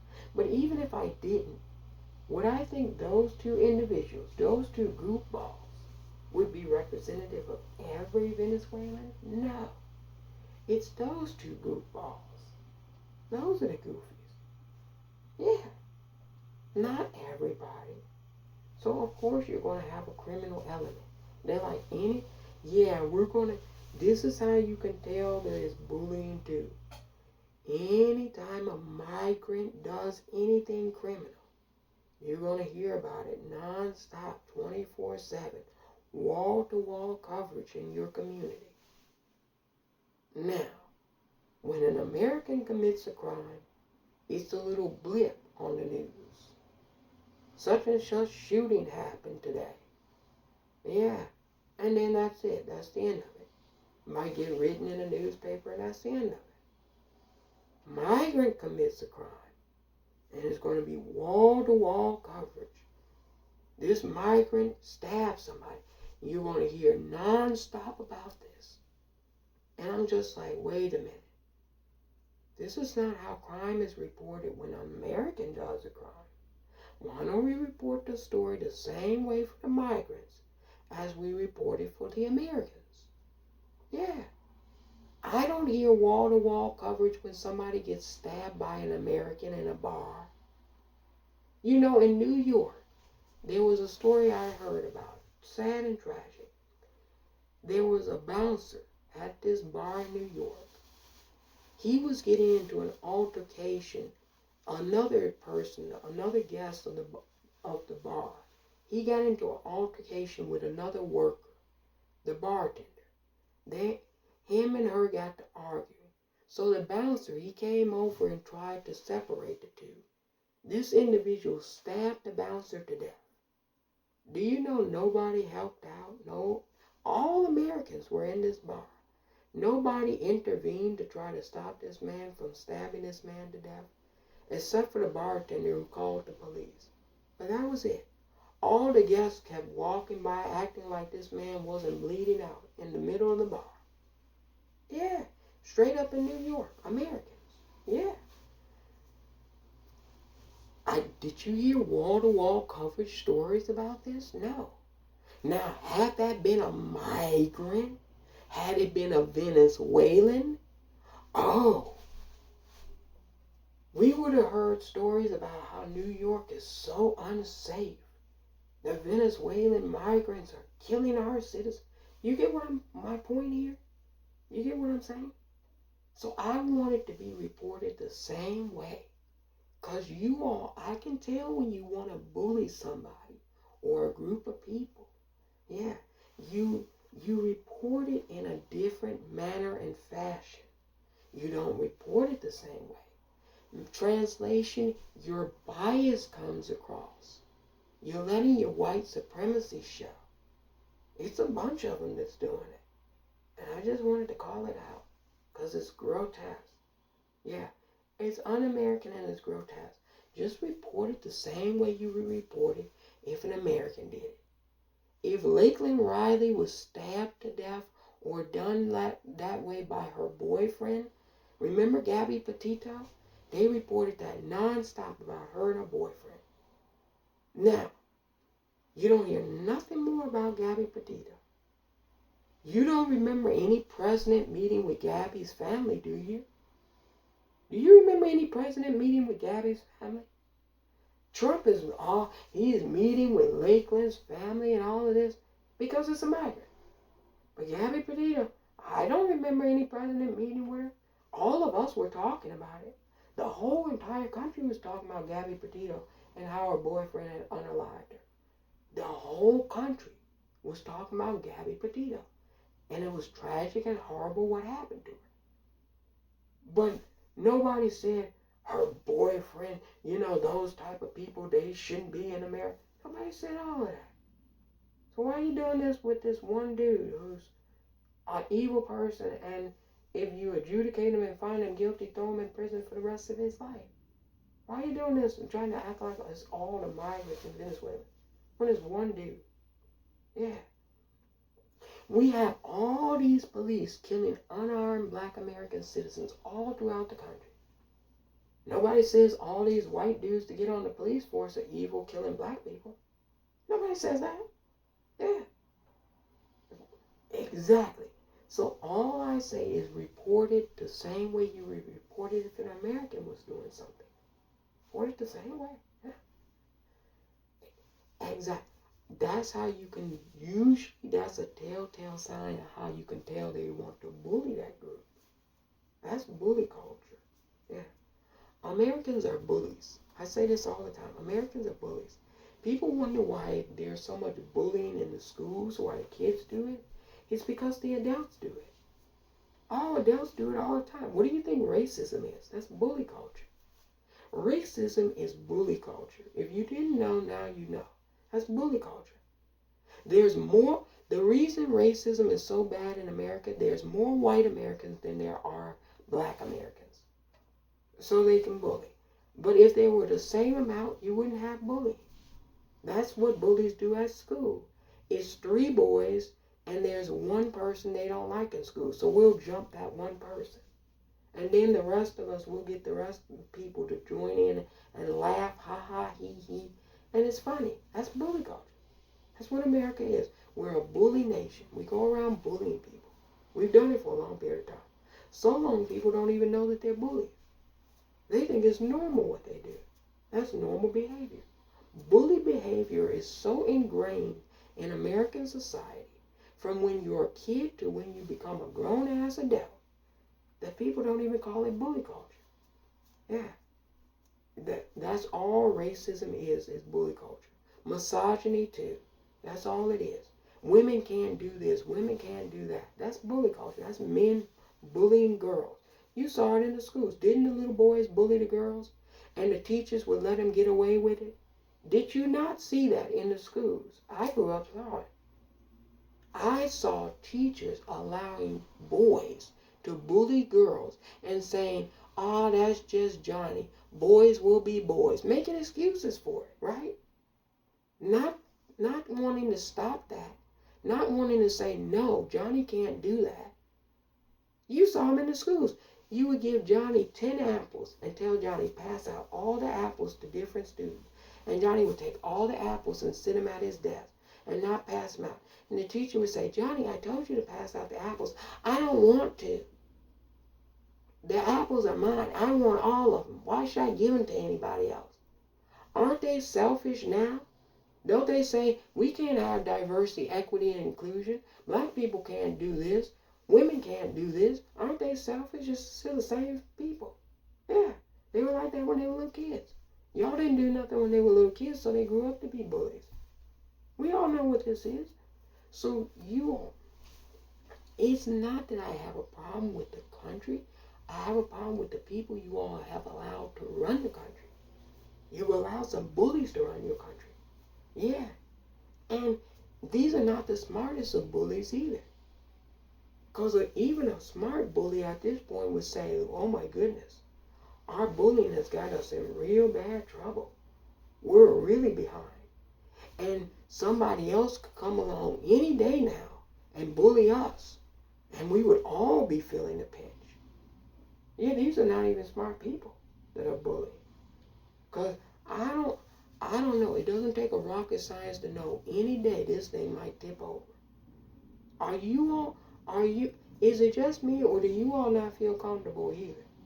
Somebody, I was just watching her recently. She said, I left America because she said, in her words, I'm paraphrasing. She said, I left America very recently because I felt any second that bitch could pop over. That's how I feel. You leave this place for a little bit, go somewhere, and then you come back to this, you're like, oh my goodness. No, it got worse. COVID, they want to blame everything on COVID, but no. Y'all got far worse. Everybody had COVID. All these countries had COVID. Yeah, they putting out the surveys steady saying certain areas are less happier than other areas. No. This thing is on the decline. Yeah, this thing is on a rapid decline.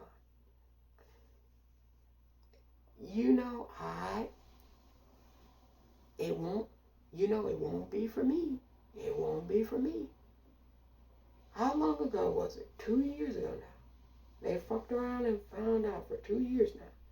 Because I popped up 2 years ago and said, hey, we need to do A, B, C, D, E, F, G, H, I, J, K, L, M, N, O, P, Q, R, S, T, U, V, W, X, Y, Z. 2 years ago.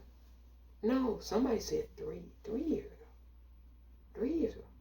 4. Somebody said 4. Okay, 4 years ago. So they've had 4 years. These goofies have had 4 years to do what needed to be done.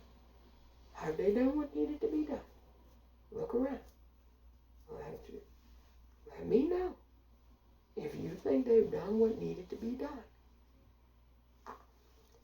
Me personally, I don't. Some things have been done. Don't get me wrong. Because somebody will say, well, we did this, and we did that, and we did this. Don't get me wrong. Some things were done.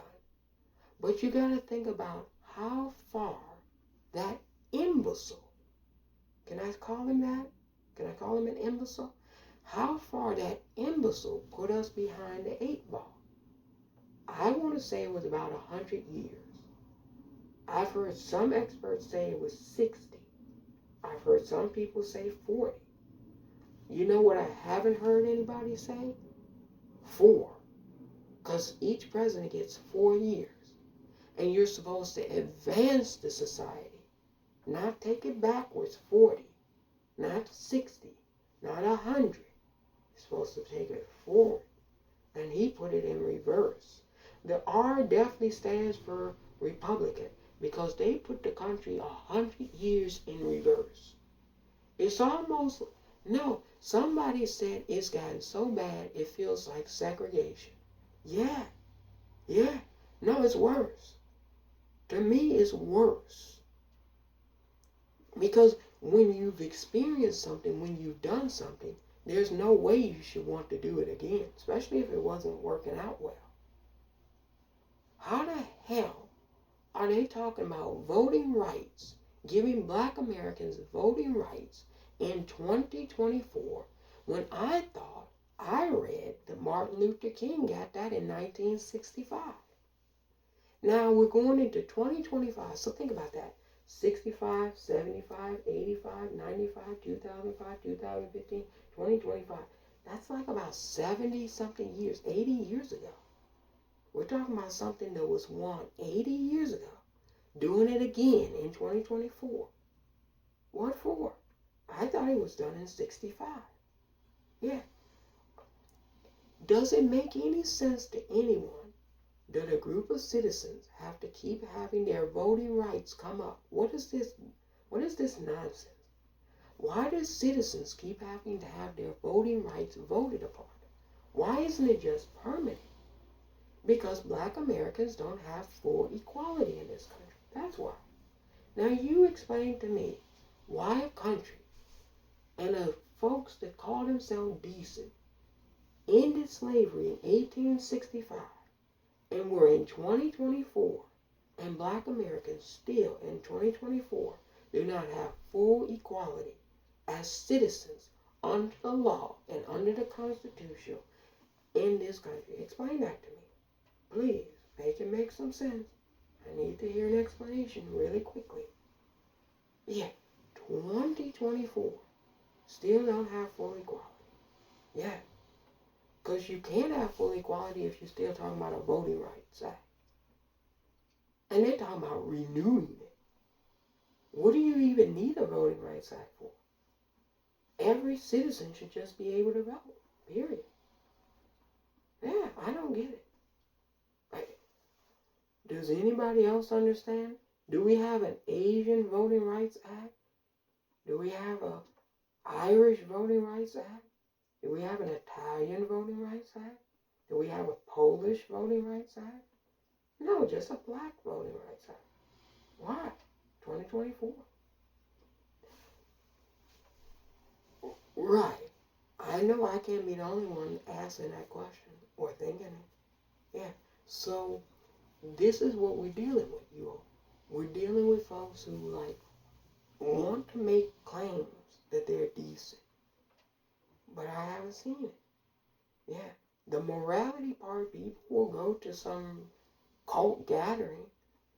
People will do that. It gives them something to do. You know, the church and the mosque and the synagogue, people just like to dress up. They can get dressed up. That's not really for any religious purpose. That's just people getting dressed up, having somewhere to go, seeing their friends that they haven't seen in about a week. I saw you a week ago. Now I see you this week. That has nothing to do with decency. What decent group of people would have an institution of slavery for over a century in this country, then go to segregation, then go to Jim Crow, redlining, and all the rest of that shit, and still not pay any restitution for any of the shit they did? What decent people do you know who would do that? So Americans, you can't really be decent, in my opinion. I don't think Americans are decent. That question is thrown out the window. Yeah. And that's why we have so much fuck shit happen to us, because we're not decent, in my opinion. And it has nothing to do with culture. Conservatives will say it's cultural. No. No. It's predicated on individual behavior by the citizenry. It has nothing to do with culture. Yeah. The culture doesn't make anybody indecent. I don't have to have a television. Yeah. I don't have to have a television to be an indecent person. I don't need to watch the internet to be an indecent person. Yeah. They didn't have Facebook, Instagram, Twitter, Snapchat, TikTok when they had slavery. So you all stop saying social media is making people divided. No, that's another thing. Americans, you lied to yourself a lot. You did not have social media when you had slavery, nor during the Civil War, nor during the Civil Rights Movement. Television was a new invention. They just had gotten televisions in American households in the 60s. Yeah, so none of that has anything to do with the makeup and the caliber of individual behavioral choices that indecent Americans have made towards American citizens. None of it. Yeah, none of it. The Ku Klux Klan wasn't on Facebook. Not when they were burning crosses in people's yards. No. They didn't have an Instagram and IG account. No. None of that. Yeah, they try to act like social media is radicalizing people. No, it's not. No, it's not. It's the same hateful people that's always been around. They're just on social media now. It's like when the television came on, they got on television. They just use new technology like the rest of us do. Yeah, it's the same trash. So, no, I don't think the American citizenry is decent. Because you can't tell me the country in a decent citizenry would allow a lot of this shit to happen. No. No. There are decent Americans, but they allow the indecent Americans to punk them. Yeah, in my opinion. They allow them to punk them. A lot of us have allowed this. That shouldn't have allowed. Like it took them over a century to end slavery. It shouldn't have taken them that long. It shouldn't have taken Americans over a century to end something that horrendous and that evil. It shouldn't have taken them that long. No. They want props and a clap on the back and a round of applause for ending an institution that took them over a century. No, you don't get any congratulations for that. Something like that, once it gets started, maybe a year after it gets started, and you end it, that's when you get applause. 150 years and you want applause for that? Yeah, they want some kind of grand applause for that. No, thank you. That's why you have racism to this day, because you never really got rid of it. You can tell it wouldn't take 150 years to stop something so horrendous and evil. No, it wouldn't take that long. If you were a righteous and decent people, it wouldn't take that long. No. That's how you can tell this is what this is. Yeah. Real people know. Real people know what this is. Okay? Yeah. Some people have speculated that America is hell. That's a speculation. I don't know. I know one thing. There are a lot of demons who reside in this republic. Snakes and demons. Now, the snakes, are they worse than the demons? Pick your poison. I don't know. Are the Republicans worse than the Democrats? Are the Democrats worse than the Republicans? Pick your poison. I don't know. It's like arguing whether somebody who sells crack is worse than somebody who sells heroin. You really want me to argue about that? Oh, well, one drug doesn't do this to you, but this drug does that to you. I don't know. Go figure. Yeah, like, we're not going to argue about that. We're not going to argue about whether Americans are this or that. We're not doing that shit. I'll tell you, they ain't shit. And they ain't been on shit. Yeah. As somebody that's been in the bitch, that knows the bitch, Americans ain't shit and haven't ever been shit. Yeah. It's only in our minds that we believe we've done something. But we really haven't done shit. Period. Well, having potential to do shit and actually doing shit is two different things. You asked me the question from the viewer was very specific. So I gave specific answers. Now you're saying, oh, well, of course it's predicated on different things. Yeah, of course. Yeah.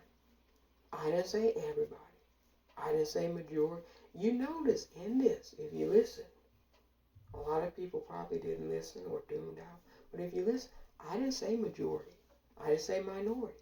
I didn't give figures. I didn't do percentages. I didn't do any of that.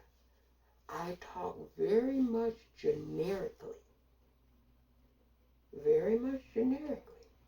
Without including figures and statistics and data. Yeah. And I did that purposefully. Because I can't constitute a figure. I can't say 30% of Americans are this, 30% of that. I can't do all that shit. Nor would I bother to do all that shit.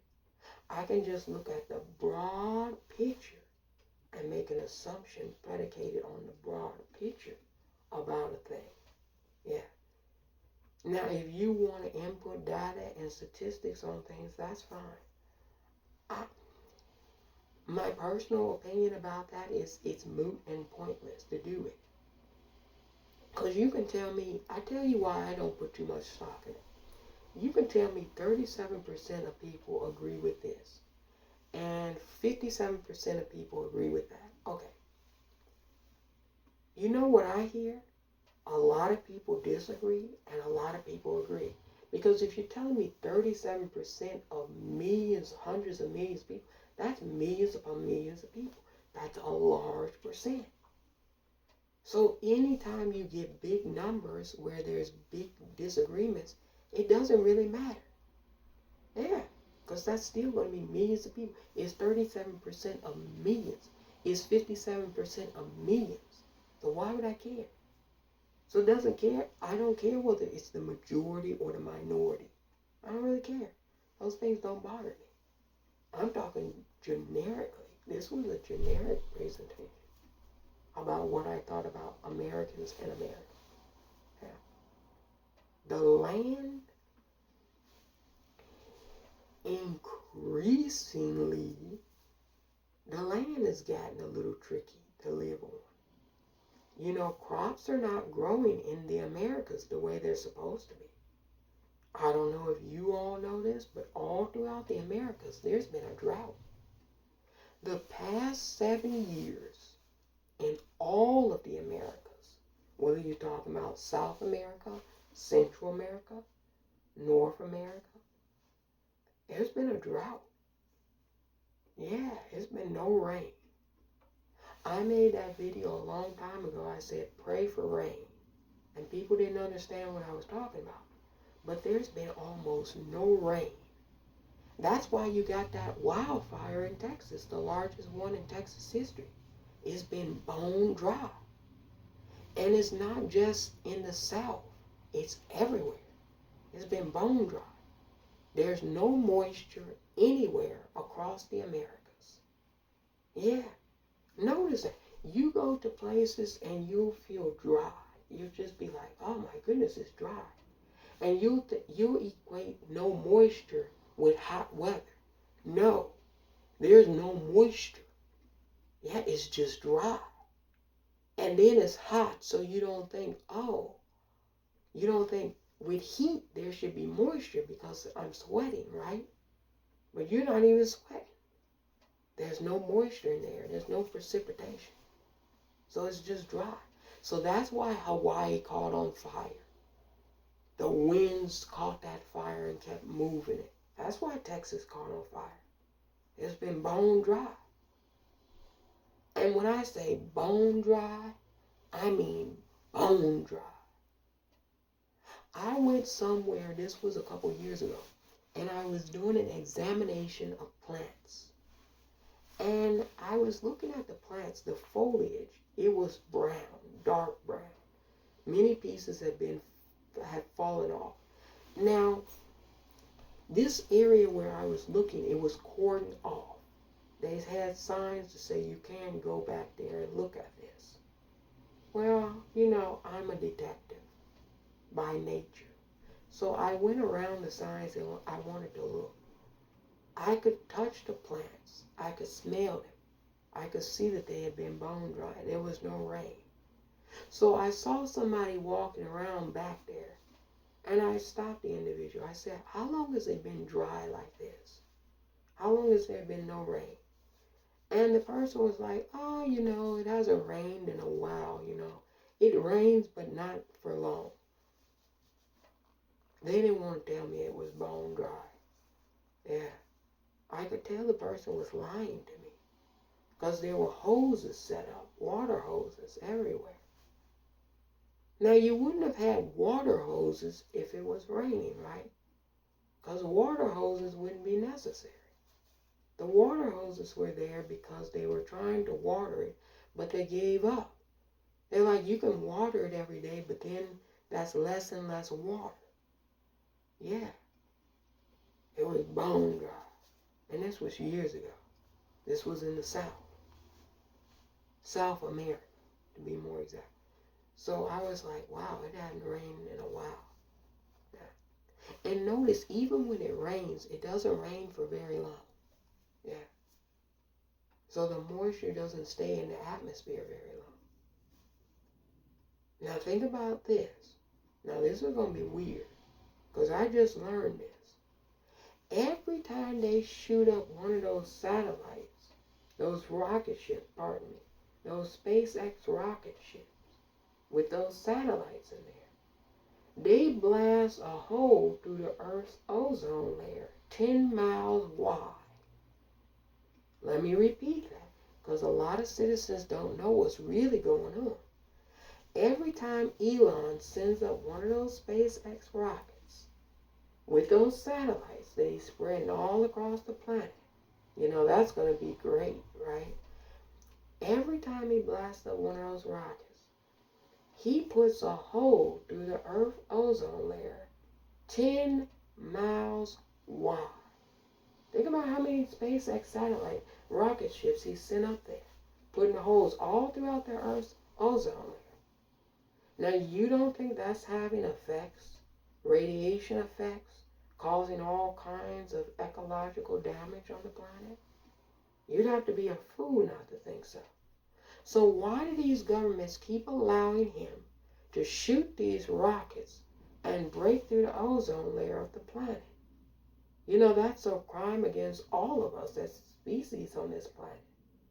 Yeah, that's a crime against all of us. Not just a crime against humanity, it's a crime against all the species on the planet. Because he shouldn't be allowed to do that. Especially when they know he's doing it. It'd be different if they didn't know he was doing it, and he was doing it. They know he's doing it. And in some cases, they're condoning the action. So you gotta wonder about them. Yeah. And then they tell us about climate change. He's the one changing the climate. If you put a 10-mile hole in the Earth's ozone layer every time you put one of those stupid things up in the sky, what you think that's doing to the environment? Yeah. You think it's doing anything productive or positive? I don't think so. Yeah. But he's an immigrant. They never talk about him being a criminal. Because to me, that would be a crime against humanity at the very least. Let alone all the other species. But they never talk about his criminality. Now, look at all that shit that happens at Tesla plants. They found nooses at Tesla plants. People have written Nazi and swastikas in the bathroom at those Tesla factory plants. People have been called the N-word. Every time you look up, there's some type of racism happening at those Tesla plants. The platform X now, yes, Twitter, formerly known as X, spikes in hate speech on Twitter. Yeah.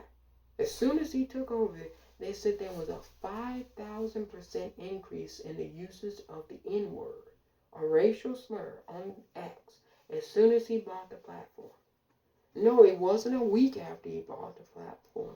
It wasn't a month after he bought the platform. It was the same day. Yeah, we know what he is. He's an apartheid baby, okay? Go and look up what was happening in South Africa. It was the same thing that was happening in the Jim Crow South. That's why they let his ass over here. The Nazis let him over here. He was a Nazi in South Africa. And he's come to America to be a Nazi. Because they were on his neck down there. Yeah. They were about to hold him and his family guilty of war crimes that they committed during apartheid. Yeah. Because, he's a slaveholder of, people in the Congo now. He's got folks in the Congo all in the mines getting the cobalt for you all's Tesla. You go and look at that. Go and look at that. Paying folks 47 cents a day. Yeah. Now, that's not a slave master. I don't know what is. 47 cents. No protective equipment. Children out there, 8, 9 years of age, 6, 7 years old, in caves, working with no masks, no protective suits. Yeah. Fetching the cobalt for his electric vehicle. And he's paying them kids 47 cents per day. Facts. Yeah, they get paid you heard me right, 47 cents. Elon pays his slaves 47 cents a day to dig cobalt all day, all night. Children This would be in violation of all the child labor laws in America. He wouldn't be able to do this in America, but he's able to do it to the African people. But he's not a racist, right? Yeah, he's not a Nazi, right? Yeah, sure. You'll tell yourself whatever you want to. He'd be in prison if I were the president. He'd be in prison right now, tonight. He'd be in prison. I would put his ass in prison if I were the president. I should make a whole video about what I would do if I were president. I would put his ass in prison. He wouldn't send another damn SpaceX satellite. He wouldn't torture another animal at Neuralink. He wouldn't do any of that shit anymore. He'd be in prison. Yeah. I don't know if we would put him in an American prison or whether we would let the South Africans imprison him. Because South Africa really wants to prosecute him. I don't know what we would do. But I know one thing. He would not be anywhere outside of a prison if I were president. Period. He's a criminal. He's about as criminal as you get. He's a criminal. Yeah. But you all know, they made him the face of technology, so nothing's going to happen to him. He's the face that the Americans want of technology. A Nazi. He's the face of technology. Yeah. Now remember what they did to that young woman who had that tech company out in Cali, the blood, where she was claiming she could get one drop of blood and cure cancer and all that kind of stuff. They put her in prison for 11 years. Yeah, 11 years. They gave her 11 years. Him, no, they don't want to touch him. He's a real crook. He's a real crook. I heard so far he's lost $40 billion this year. Yeah, he's bleeding money, but hopefully he keeps losing money. He needs to be in prison, though. Yeah. And who believed any of those lies that he told? Who believed those lies? Oh, I'm going to make Twitter a free speech platform. I'm a free speech. Who believed that shit? I can't believe Americans bought into that bullshit. I really can't. Yeah. I knew as soon as he was saying it was bullshit. And you know who really busted the cover? Don Lemon. Go and look at that interview. Don Lemon did a phenomenal job. It was a phenomenal interview. And in my opinion, it wasn't a difficult interview. What, you get mad because somebody brings up your ketamine usage? Well, you shouldn't have told everybody on social media because he put it on Twitter. Nobody knew before he put it out there. What, you get mad because Don Lemon brought up replacement theory? You repost people to espouse replacement theory. So Don Lemon didn't do anything besides tell him what he posts on Twitter and ask him, why do you do these things? And that's what you got mad at Don Lemon for? Bruh, I thought Don Lemon was going to be like, Elon, you're this and you're that. He didn't do any of that. He asked him about his social media and what he posts on social media. And apparently he can't even defend what he posts because he got butthurt that he was asked about it. So I'm thinking, why do you post it? If you can't defend it, why do you post it? If somebody was to ask me from CBS News, you said Americans, you believe Americans are indecent. I would say, yeah, I do. And then they would ask me why. And then I would tell them the same thing I'm telling you right now. If he believes in replacement theory, why can't he defend it? Yeah. And you heard the flimsy answers he gave. Now he gets on social media and says DEI must die. But when he's asked about DEI, he tells you, oh, well, you know, it's about lowering standards and But there's no proof anywhere that any company that they're referring to, he was talking specifically about the airline company. There's no proof anywhere that Boeing has lowered their standards in who can become a pilot. Show me where that's been proven. Show me where anywhere where Boeing lowered their standards to some imaginary standard that black people could meet. See, this is what doesn't make any sense either. When they say they lowered their standard, what, Boeing knew the perfect standard to lower their standard to that black people could get a job at Boeing. Who believes that? Who believes that Boeing knew what the standard was and they said if we lower it to this, now black people can get employed at Boeing? Who believes that? Because that's what they say on this social media. But who believes that happens in reality? I most certainly don't. What, Boeing had a standard that only white people could meet, but now they've lowered it to where black people could meet it. Who believes this shit? Yeah, and when Don Lemon asked him about it, he couldn't defend the bullshit. Is it Don Lemon's fault? Is it the interviewer's fault? If, say, for instance, you're a terrorist. Okay, we'll put it this way. Because Barbara Walters, rest in peace to Barbara, she interviewed some terrorists. Would it be Barbara Walters' fault if she asked the terrorist, you said you hate America, you want to blow America up? Would it have been Barbara Walters' fault if she asked somebody that said that, why they said it, and get upset that she asked the question of them? Well, you said it, dummy. You ought to be able to defend it. Yeah, it was an interviewee interviewing somebody. A journalist interviewing someone. Don Lemon didn't do anything besides what he does, which is he's a journalist and he asks his question. The questions, in my opinion, were not even particularly tough.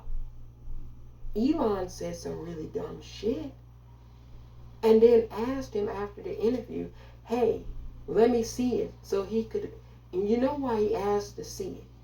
Because he wanted to tell Don Lemon, edit this way, take this out, don't put this in, splice this up. He wanted to make it look like it was a PR. Yeah. And Don Lemon is like, no, I'm a journalist. I don't do edits and all of that shit. And real journalists don't. They just do an interview. And what happens, happens. And now you can't say, because you did an interview and it made you look stupid, because that's what the interview did. It made him look really flimsy and stupid. Like he just makes some assumptions in his head and he just has that shit in his head and believes it. Based and predicated off of nothing. It's not predicated off of anything. I keep hearing conservatives say standards have been lowered to become doctors because now black people are doctors. Black people have always been doctors. They just weren't accredited under your institutions, but they were always doctors. Yeah, we always had black doctors in this country. That's nothing new. Now because your medical institutions want to hire those people, now they're not qualified? Well, black people have always had doctors, so they must have been qualified to be doctors to some people. Yeah, and if you don't want a black doctor, see, this is what they need to tell them. If you don't want a black doctor, just don't have a black doctor. Request somebody who you think is qualified. But don't say that no black doctors are qualified. Just say you don't feel comfortable with a black doctor. Yeah, just put that on you, because that's not everybody. That's just them. They try to say it's everybody. They try to say the companies are lowering standards. I haven't seen it. You really think there's been no black pilots? Who were the Tuskegee Airmen? You know, Charlie Kirk said he would fear getting on a plane with a black pilot. Black people been flying planes, Charlie. Who do you think the Tuskegee Airmen were? See, these are stupid people. You all listen to the dumbest of dumb people. Who were the Tuskegee Airmen? Weren't they black? They were piloting something, right? They were piloting an aircraft. There was a whole bunch of them. Now no black people can fly? Crazy. Crazy shit. I guess the Tuskegee Airmen don't exist. And that wasn't the only black group of pilots, but that's the most well-known one. And that was way back when. Yeah, these standards have been so lowered that black people can now become doctors. Yet they cannot tell you what standards have been lowered. And the real question I would like to know, the real kicker is this. What standard, because black people are supposed to not be intelligent, what standard did these companies magically come up with, magically curate, that black people could finally meet the standards to? Show us the white standard that everybody was passing before the black people. Then show us the new standard that black people are passing. And then we can compare and contrast. We know that the SAT, the standardized test, and the ACT, that's predicated on different things too. We know there's bias in that. But we're not talking about racial bias. We're talking about a standard. Like, are doctors or surgeons being taught different things? Like, you can operate this way if you're one doctor and operate this way if you're another. That would have to be what they're talking about. And I've seen no medical profession say that that's the case. So this is why I say, these people have real serious problems in America, and they try to make their problems all of our problems. And sometimes they're successful and they succeed because they have operation of the governance system. So they can pass laws. Yeah, they can just pass harmful laws. Law after law after law. Yeah. And then we have to follow these stupid laws. Yeah. And we don't want to follow it. Yeah. We'd rather they not be the lawmakers. But they construct themselves and rig the system. They talk about rigged elections. Republicans, you ought to know all about rigged elections. You rig them. You throw people off the voting rolls. You make it difficult for people to vote. You have communities that are not like yours, where people who don't even live in the community represent people who they don't even give a damn about. Like, for instance, in Ferguson. You all remember the Ferguson protests and what happened with Mike Brown. But people were upset in Ferguson long before Mike Brown. They were getting all these traffic citations and tickets, the mostly black community. And the surrounding community, which was mostly white, was getting all that revenue.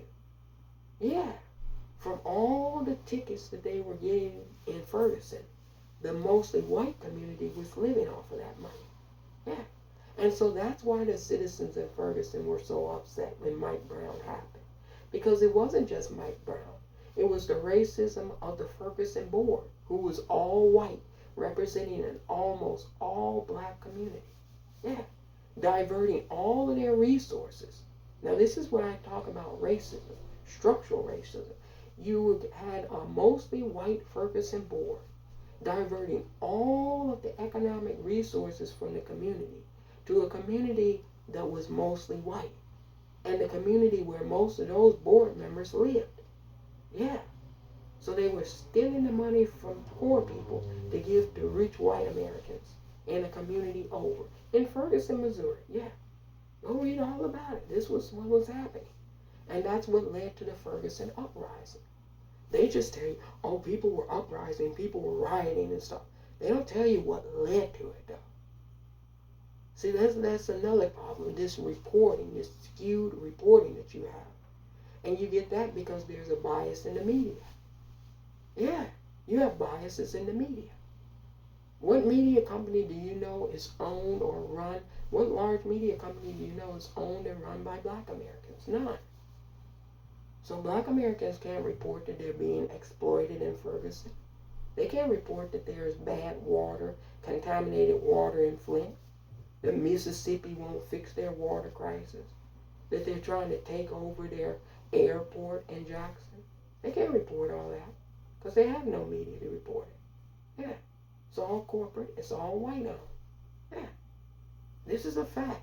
And so America, the racism in America is what makes America not so great. Yeah. And then when immigrants come over here and they see all of this racism, see, this is another thing. People want to get mad at immigrants for being racist. But immigrants immigrate into racism already. America's already a racist country. So you know what the saying is, when in Rome, do what the Romans do. If I'm an immigrant and I see this country is racist as hell, which anybody can see after they step a foot off the boat, 5 minutes, I say 5 minutes and you can detect how racist this bitch is. You don't have to speak English. You don't have to know shit. In 5 minutes when you get over here, wherever you're from, you can detect this bitch is racist. They will do something to make sure you know this bitch, the United States, I don't know when they're going to take the United off of it. They're going to maybe have to do that in 2024. They should just call it the States of America because we've never been united. Never. They keep talking about we were united. No, we weren't. When? When? Let me know.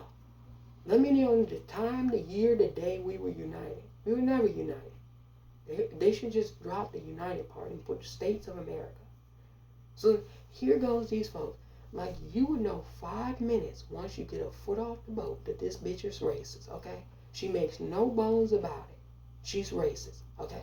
And so you're going to blame immigrants for being racist? No, they have to just fit in. They have to fit in. Let me tell you something. Immigrants, when they come to this country, they get 7 years tax-free. They don't have to pay taxes on any business for 7 years. Now, they mostly get businesses in minority communities. Why, though? You don't just say they get businesses in the black community, but you don't ask yourself why. Well, the people that give them the business license tell them you can only operate a business in the black community. You can't operate a business in the white community. We don't want you here. Yeah, that's what they did to the Asian and Chinese people. They said, we don't want you in the white community. You can only do business in the black community. And that's where they licensed their businesses to be. Yeah, who do you think had ownership and rights over licensing businesses and where the businesses would go? It wasn't black Americans. Yeah, it was white Americans. And they told them, we don't want you in the white community. That's why the Asian community is in the black community. It's not because the Asian community chose to be in the black community. They weren't given a choice. They were told, you have to be in this community. Yeah. Now, if that's not racism, I don't know what is, because you're telling people they can only do business in one type of area, one type of locality. But that's what the racist white people told the Asian people when they got into this country. And they gave them 7 years where you couldn't, you don't have to pay taxes. Now, 7 years goes by, you don't have to pay taxes. You got a large family. All you got to do is take another family member and put their name on the business, change the business, and now that person doesn't have to pay taxes for 7 years. Rinse, lather, and repeat. You never have to pay taxes. Now, immigrants never have to pay taxes. But black Americans who were enslaved for centuries in this country, mistreated, brutalized, abused, kidnapped, raped, tortured, murdered, they have to pay taxes, even when they didn't have representation. Well, doesn't that go against no taxation without representation? So the IRS, it stands to reason they would owe black Americans back taxes. Black Americans should have never paid taxes, not a penny to this bitch. You didn't pay, let me get this straight, you didn't pay for centuries anybody for any labor that they did. They did it free of charge. And then to their descendants, you charged them taxes when they couldn't even vote for their own representation. And it wasn't until 1970? Really? No, you shouldn't have to pay any taxes if you're black American. And I disagree with our current administration. They said recently, and I say recently because this was a couple of years back, recently our vice president said, well, she was asked about this issue, about what happened to black Americans, because she's an immigrant too. Keep that in mind. She was asked, what about black Americans? And she was like, well, we can't do anything specifically to benefit just solely one group. Pause. Madam Vice President, with all due respect, yes, you can. because there were a whole host of things to disadvantage one particular group of American citizens. See, this is why we can't have nice things and be honest about this country. You specifically did redlining to marginalize black Americans. You specifically put highways and freeways through black communities to siphon off the wealth. You specifically did Jim Crow. You specifically did segregation to affect black Americans. You specifically enslaved black Americans. Now this country says we can't do anything specific. Do you think a country like that says something after they did all of that shit to a group of people is decent? I don't see any decency in that. You tell me. So people want to say, oh, well, this is about hate America or anything. No, this is not about America, the landmass. This is about the truthful facts of what happened. Yeah. You can say what, yeah, somebody said this, yeah, somebody said this. Yeah, you can say whatever. But you can't disprove it. You can't dispel it. I'm saying facts. Yeah, the IRS, all of it is bogus, in my opinion. In my opinion. That's why I didn't really want to hear anything about Hunter Biden. Yeah, him stiffing the IRS. How is the IRS, how is the Internal Revenue Service going to talk about other Americans owing them money when they owe black Americans billions, probably, may even be trillions? Yeah. You know, the debt is 34 trillion. Some people, some experts have said that's the exact amount they owe black Americans. I've heard experts say that. And you know, when I looked into it, I said, you know what? That's probably not inaccurate. Yeah, that 34 trillion is what they owe black Americans. It probably matches and correlates perfectly. Perfectly. Yeah. Now, yeah, I heard, you know, people who oppose things come up with weird kind of reasons why. You know, that's why I look at him sideways. I'm about to talk about I'm about to name drop somebody. That's why I look at him sideways now. Now, Dr. Phil, think about it. This is somebody who thinks he's clever now. Dr. Phil says, you know what? I oppose reparations because, you know, I think if you give any group of people, listen to what I'm saying now. I'm paraphrasing what he said. So you can tell he's a snake. He says, I would oppose any group of people getting a large payment because I don't think they'll be able to, you know, they'll just waste it. Now I'm sitting there looking at Dr. Phil thinking, what a snake. He's on some snake shit, right? Now why do I think he's on some snake shit? Well, listen to what I just told you. He's not opposed to reparations because he doesn't think it's owed. No, he's not saying that. See, he's trying to be clever by half. He's not saying that it's not owed. He's just saying he thinks that black Americans will waste it. They won't know what to do with it. Now, Dr. Phil, I talked about this in a separate video, but I'll say it here. How do you waste money? Explain that one to me. Because what I would constitute as a waste, somebody else might not. Meaning, if I was to go out and just buy a whole bunch of designer clothes, is that a waste of money?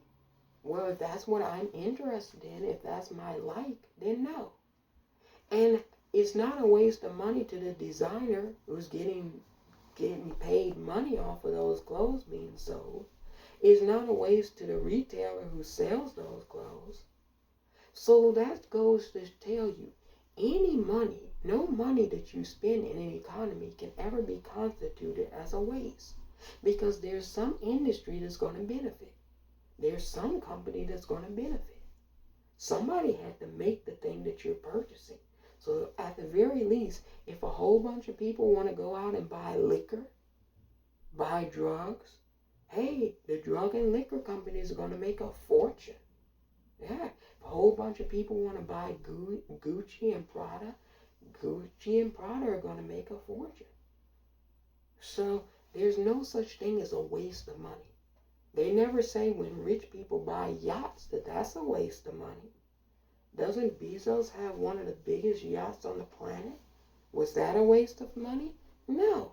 It's what he wanted. Yeah. So this makes no sense.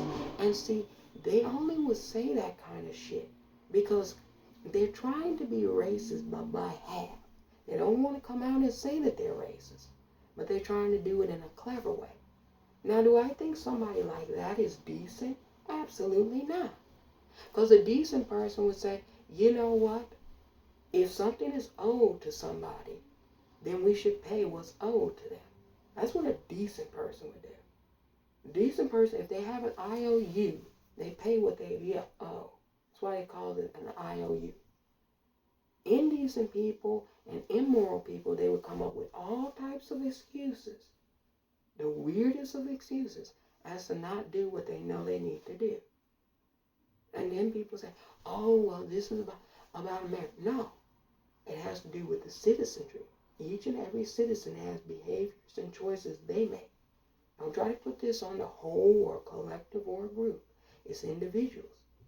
I specifically gave you Dr. Phil. Dr. Phil is not representative of every doctor and every person named Phil.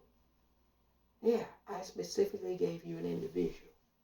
Because they'll try to say, I'm talking about groups. No, I just gave you a name. Yeah. I've heard some other bozos say stupid things too. But nobody's ever said, it's not old. That's for sure. You notice that all the people that gave excuses, and remember, we tore down each and every excuse, line by line, that these folks have given. But you notice, I have not heard anybody. Mitch McConnell came up with a dumb excuse too. He said reparations, the Civil War was reparations. Really, Mitch? So it took you 150 years to abolish something that you admit now by all your laws are crimes. Kidnapping is a crime, rape is a crime, human trafficking is a crime. You mean all the things you did, it took you over a century to get rid of it. And the Civil War was recompense for that. Okay. So you know how conservatives like to put in their mind that after slavery, it was a fairy tale and everyone lived happily ever after. Tulsa got burned down in 1921. Now, 1865 to 1921 is a long period of time.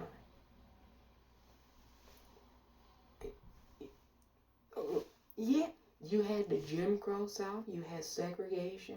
Yeah, you had all of these things happen after slavery. So, you'll hear white conservative Americans say, I didn't own a slave. Well, nobody said you owned anyone. But I tell you what, all of that money in those financial institutions, that money owned slavery. Yeah, that money in all of these companies, every last one of them that was around prior to 1865, they all made money through the institution of slavery. All of them. Harvard, Yale, Princeton, Carnegie Mellon, all of the fossil fuel industries, all the financial institutions, they all made money off of slavery. Now we know money doesn't die.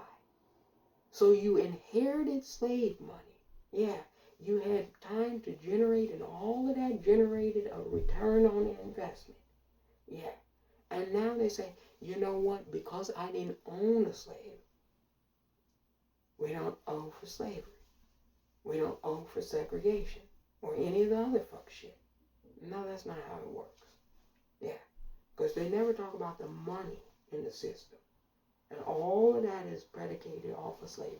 All of it. Every dollar of it. Yeah. And so real people, real folks know this. Real folks know this. And have told the American government this. Time and time and time again. And now we've gotten to the last hour on the clock. And now nobody has to tell them anymore. You see what's happening. You see what's happening. Nobody's got to keep saying this over and over to them. You see what's happening. You see nature acting crazy. Yeah, that's all correlated. Because, karma is universal. It's a universal law. What goes around comes back around. You can't do fuck shit to folks and not think that shit is going to come back to you. So all of this fucking racism has come back to bite America on its rear end, if you ask me. That's what it looks like to me. Yeah. Doesn't look like too many people are going to benefit from it. Yeah. Even the folks that's got a lot of money, they're going to be in a bunker. Yeah. What good is the money in a bunker? Yeah. So, this just goes to show you kids, don't do fucking grotesque and evil things and then try to excuse yourself from it when you have to pay back your debt. Don't try to do that. That's what Americans have done. Yeah. And we all know we've done it. Oh, most people, they're like, I don't want to talk about it. Meaning, you don't want to acknowledge the fuck shit. And like, how can you say you're a decent citizen and you care about your country, but then when there's real things to talk about, to acknowledge and try to change, you're like, I don't want to talk about it. Yeah, it's too difficult to think about. No, it's not. No, it's not. You just don't want to do the right thing. That's it. Just admit what it boils down to, American. Now, how can I have a good impression about a country like that? See, they try to act like it's no reasons why. Now, there's plenty of reasons why. I'll give you a gazillion reasons why. I just gave you a lot in this. And they try to act like there's no reason why. Oh, you just have some anime. No. No, I gave you multiple different reasons. Multiple. Yeah. And when you say we kept generic, but it's still, that's your opinion. And you're entitled to your opinion. That's your opinion. I'm not even going to read what it was. Like, we kept it generic.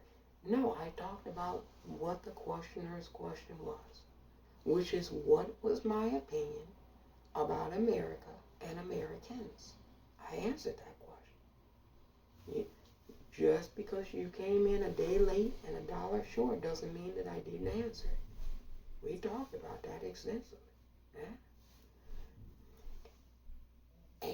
Exactly. Well, they're like, well, that's parsing out. Like, if you're talking about it's we the people. So this is another thing. This is where I feel Americans are disingenuous. Because we'll try to get off the hook a little bit by blaming the politicians. It's their fault. It's See, this is where the Democrat, Republican, conservative, liberal game comes into play. That's like moving a chair around, playing musical chairs. But it's always the same chairs in the room, even though the song changes. You can't blame the politicians. The reason I don't honor that is because the citizenry cannot blame the politicians, because the politicians come from the citizenry. So you can't say that the politicians are foreign from you when they're domestic citizens who are running your country. So even if people were to say it's the political class that hasn't done it, well, it's the political class that you have chosen to represent you that hasn't done it. So you could have chosen multiple different political classes, because the politicians come from the people. The last time I looked, are the American politicians from Norway? Are they from New Zealand? Are they from Australia? No, they're American citizens. So no, you don't get a pass because you can blame the government. I find that to be the most disingenuous argument ever. Here goes people that say we the people, but then want to blame the government. Well, it can be both ways. You can't say we the people run the government, but then blame the government. Yeah, no. That's to obfuscate people from any kind of responsibility for their inadequacies. Yeah. That's for the citizen to try to allow himself to get off the hook or herself to get off the hook. No. Don't blame the politicians. You know what? I blame the citizenry because the politicians come from the citizenry. It's not the political class, it's the citizenry. That's why I talked about Americans. I didn't say Democrat Americans. I didn't say Republican Americans. I didn't say Libertarian Americans. I said Americans. Yeah, yeah, see, yeah. You're not going to try to box me in 10 ways to Sunday. You're not going to try to box me in. I didn't say any political party. Both the Republicans and the Democrat Party have been shit, if you ask me. Let me repeat that. Both the Republican and the Democrat Party have been shit. Who are the independents? They've been shit too. Who are the libertarians? They've been shit too. I said Americans.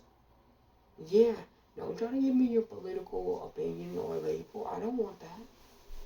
Yeah.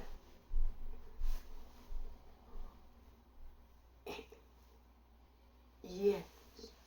So this dovetailed into a lot. Yeah. We talked about immigrants and migrants. Yeah. But we talked about the country as a whole. We talked about bullying. Yeah. Now, are there some productive things? Yeah. We talked about gaining resources. People with their ingenuity are able to create fantastic things with the resources the land provides them. Absolutely. And that's what's made America flourish.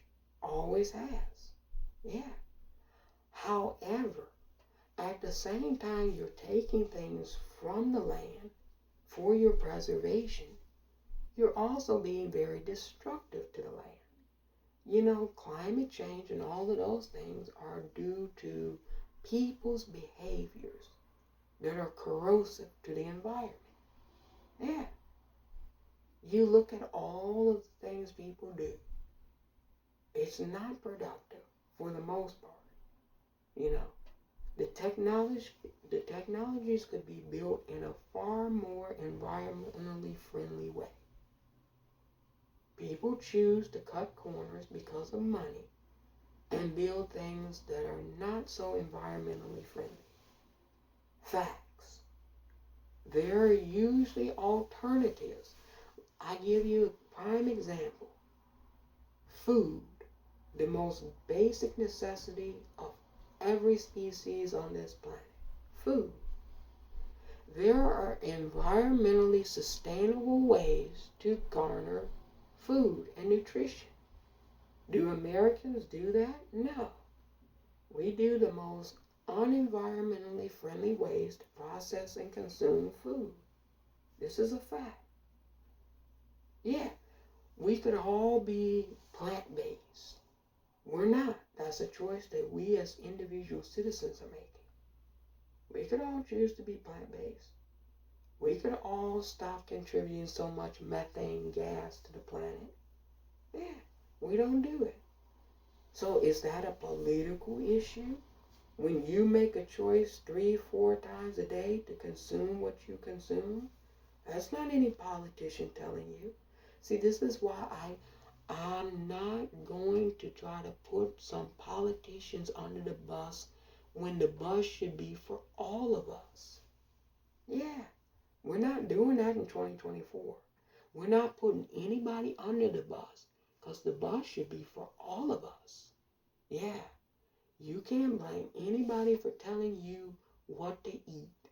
You choose to eat it, right? It's not we know it's not environmentally friendly what's happening with the factory farms. We all know that. Who doesn't know it?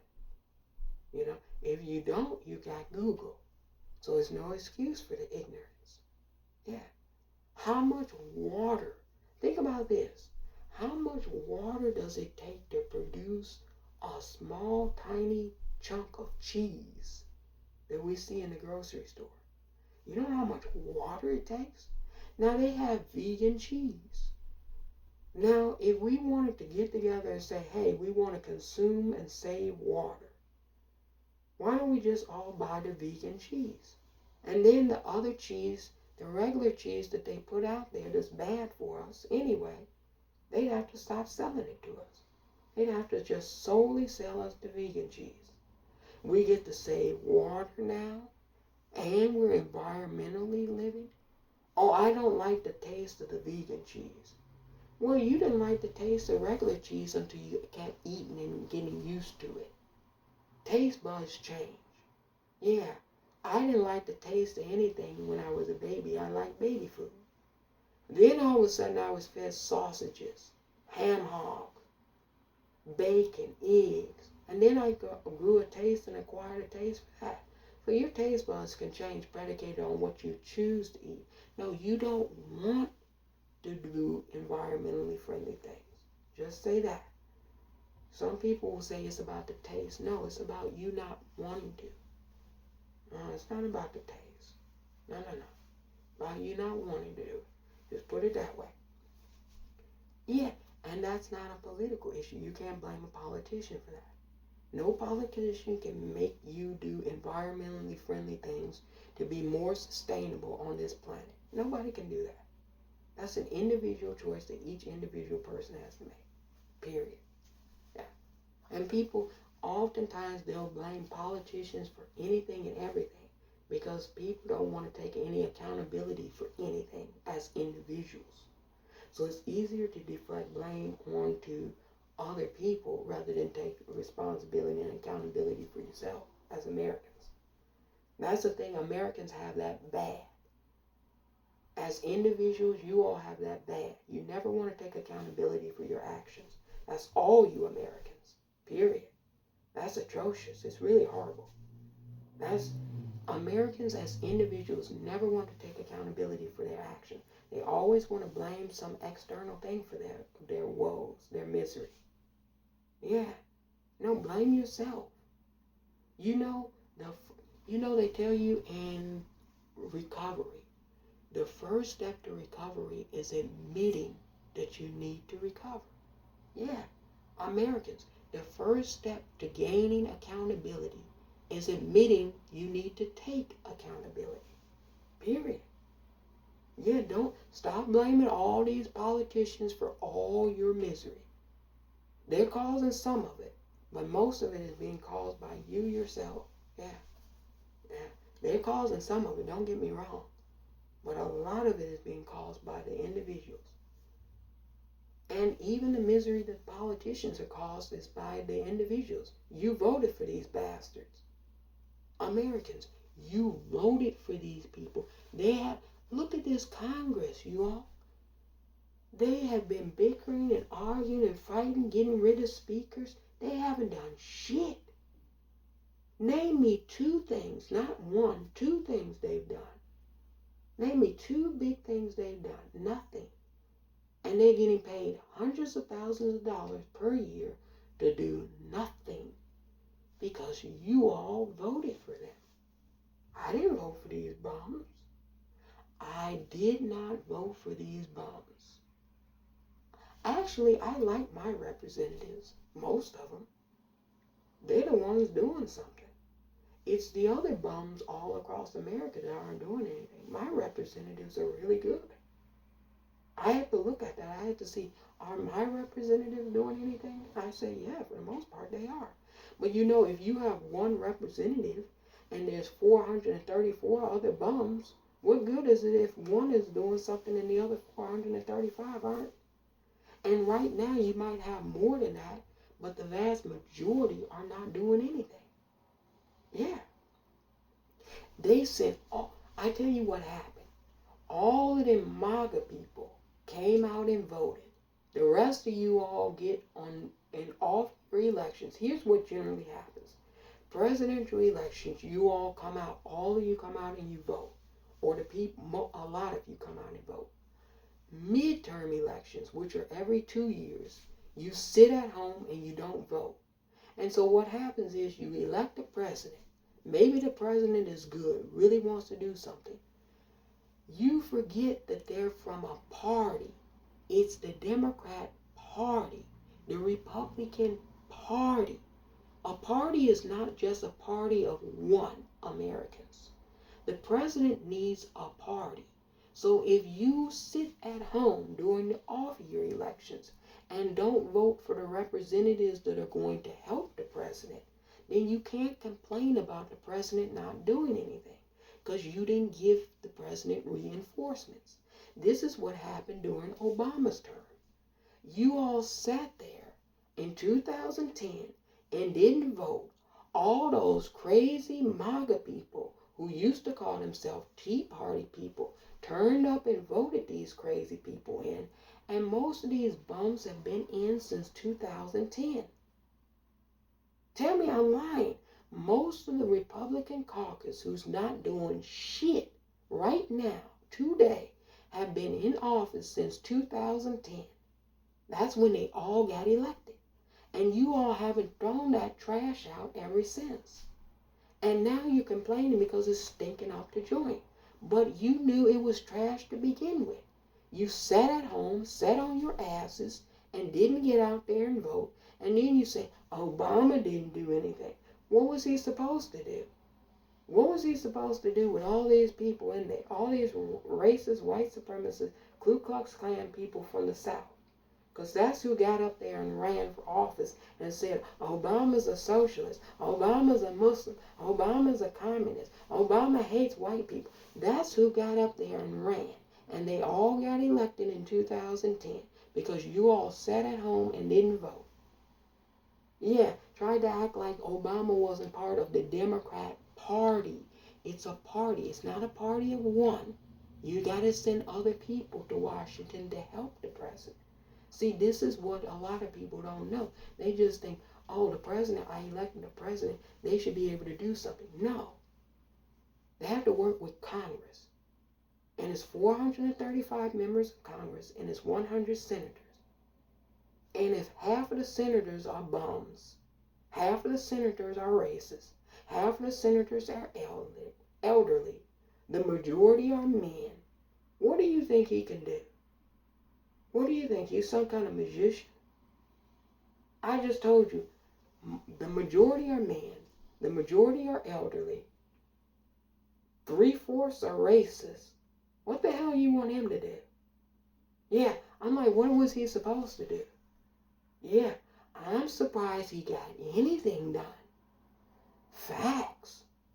Did you just hear me say the majority are men and elderly? Yeah. What do you expect him to do? I'm curious, y'all. What did you really expect him? Especially when you sat at home in 2010 and didn't vote. This is a fact. If the same amount of people have voted in 2008 and then came back out and voted in 2010, I guarantee you Barack Obama would have done a hell of a lot. But you all didn't give him very much to work with. That's the citizens' fault. That's not his fault.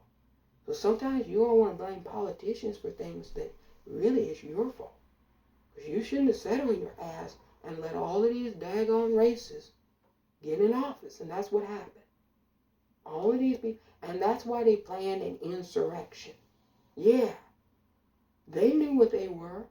What do you think? Who do you think all them people, Scott Perry in Pennsylvania? That man is a racist-ass Ku Klux Klansman. Let me repeat that. Scott Perry in Pennsylvania is Ku Klux Klan, and everybody in America knows it. Real people know it, at least I do. He's Ku Klux Klan. He's a racist Aryan supporter, a white nationalist, a white supremacist, pure to the bone, pure racist. And he's in Pennsylvania as a congressman. And then you got mad because he started a coup. Why? You all sat on your ass and let him. You didn't vote. This is a fact. So you all, when I talk about the country and the people as a whole, I don't really talk about statistics. I think I said that, but I want to repeat it. I don't talk about statistics because you can never know statistics. Yeah, that's impossible to know. 50%, 40%. That's why I don't like the news. They report too much data, and that's useless. Yeah. We need to get down to the nitty-gritty. If you're going to report that data, then break it down even further. Tell us the areas. Like if you were to tell me 80% in this particular area believes this. That's more useful to me because then I can go based off of that area. I know that 8 out of 10 people in that area believe that. But the way they break it down, they're just like 80%, 20%, 50%, 30%. That's useless to me. Useless. It's nonsensical. It's almost like you shouldn't even report it, but you just need to fill airtime. Yeah. Exactly. So, yeah, we always look at things through counties too. Counties are very important. Now, generally speaking, the larger the county is, the more diverse the county will be. The larger counties are more diverse. And that holds true all across America. Like Los Angeles County, huge county, huge amount of people live in Los Angeles County. Vastly diverse, right? Harris County in Texas, huge county. Lots of people live. Super diverse. Yeah. So counties usually is a way to measure things as well. Yeah, absolutely. But they don't do that on the media, and they don't do that on purpose. Well, I mean, there's a reason. I don't want to go too much into that, but there's a reason they don't do it on the media. Yeah. Do I think the media is divisive? Not really. Not really. I don't think the American media is divisive. I don't think the American, people talk about the American media and they want to gripe about the media. The way I've always looked at it is this way. Media is like a mirror. So whatever you see in the mirror is your own reflection. Meaning people seek out the media that they already are biased or more likely to agree with. So if you agree with something or you have a bias already preset to agree with something, you're going to watch that media. So when people say, the media is bad, which media? Because there's a lot of media. And you can pick and choose what media you want to watch. So if you think the media is bad, maybe it's because the media you're watching is bad. Because you can select what media you want. There's all different types of media. There's millions and millions of different types of media. So when people say generically media is bad in America, I don't really honor that because that's kind of bogus. I really don't understand what they're saying because there's countless different media that you can partake in. You sit and watch Fox News, CNN, MSNBC, CBS, ABC, NBC, maybe Telemundo, Univision, and think that's the media. And that's not the media. Yeah, that's not the media. The internet is the media. And on the internet, you can watch anything. You can watch news from all over the planet. Now, how are you going to say the American media when you have the internet and you can watch media from all over the planet as an American? How are you going to say the media is bad?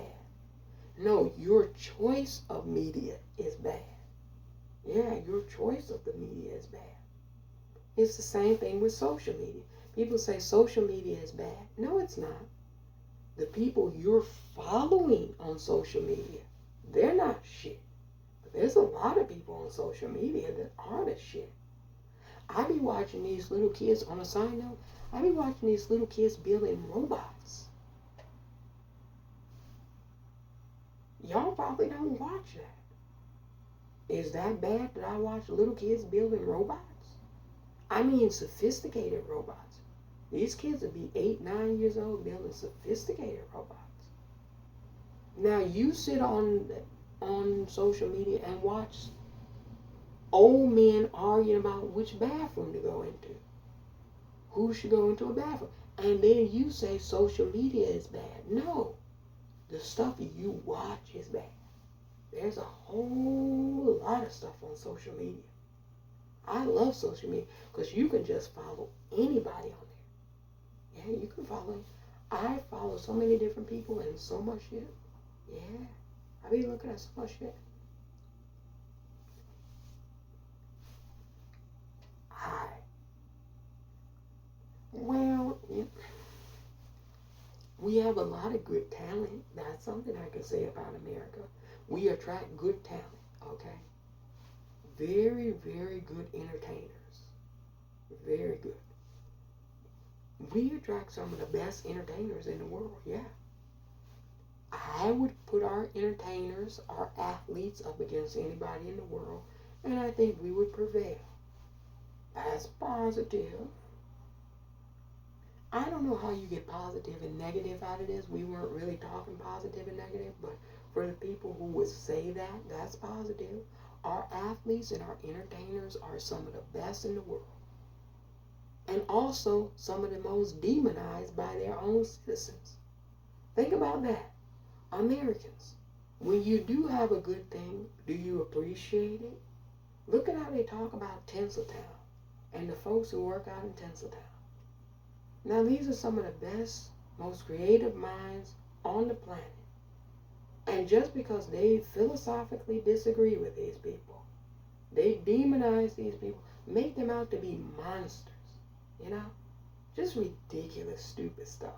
Come up with all these weird-ass, stupid, dumb conspiracy theories. Just bullying. It goes back to bullying. Jealousy and envy. Didn't you all have these type of people in school? You knew more than them, so they got jealous and envious of you. You were more popular than them, so they got jealous and envious. Same thing. Grew up to be adults like that. Same trash. Yeah, so these people talk about people they don't know. They don't know those people out in Hollywood. These bums, these men, these weirdo men, to sit on the internet and make videos about people they don't know, call people ugly, and all the rest of this shit. They don't know any of them people. Period. Facts. Real talk. They don't know those people. They talk about, oh, they're pedophiles, they're this and that. We don't know who you are, bro. You just hop on the internet and tell us about everybody in Hollywood and their lifestyle. We don't know who they are. What, because they wear a crucifix and they tell you, and they have an American flag in the background, and they tell you how much they love Donald Trump? We don't know who this bum is. And you know what? I think some of them be, not on the up and up, if you ask me. You just look at them. I'd be like, I don't trust. Some of them bum-ass dudes to come and make these videos, these conspiracy theory videos, will you all trust them around your children? I'm being serious. Would you trust some of those men who make all these videos about Jeffrey Epstein and the Epstein Island and Harvey Weinstein? Would you trust those men who make all their videos around your little babies? Don't trust those men around your children, because I believe they're projecting. I believe it's projection. I believe some of them be, real talk.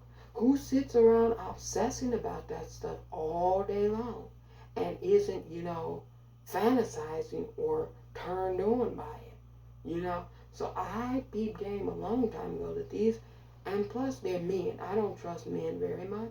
I don't know if you all know this, but some weirdo dudes talking about they love children and they're out to save some babies.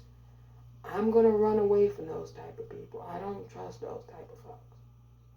Yeah, you all sit there and watch some people that I think should be reported to, Child Protective Services. I think some of them are the ones doing that shit. Real talk. Real talk. Yeah. It's just a whole host of these internet dudes. They just popped up out of nowhere. They're all usually white males. Yeah. And they've got so much shit to say about women out in Hollywood. Jewish people. They've got some black Americans. They got so much shit to say. But we don't know what the hell they do. I can't be the only one thinking this. I be looking at them people and I'm like, I don't know what the hell they do. Period. I was suspicious when they first started popping up on the internet. I'm like, who are these people? Because there was a time when you wouldn't see certain things in your feed. You wouldn't just see random people. Now I just see, I go on some of these platforms, I just see random people. I don't know who these people are. I just see random ass people. I'm like, who are these people now? They just put anybody on the internet. You know, it's fine, but I just see random ass people. And these conspiracy theorists, I notice they're all men. And they're all concerned about children. Now you put two and two together. All of these men are so concerned about sex trafficking. Now we know that most sex trafficking is men.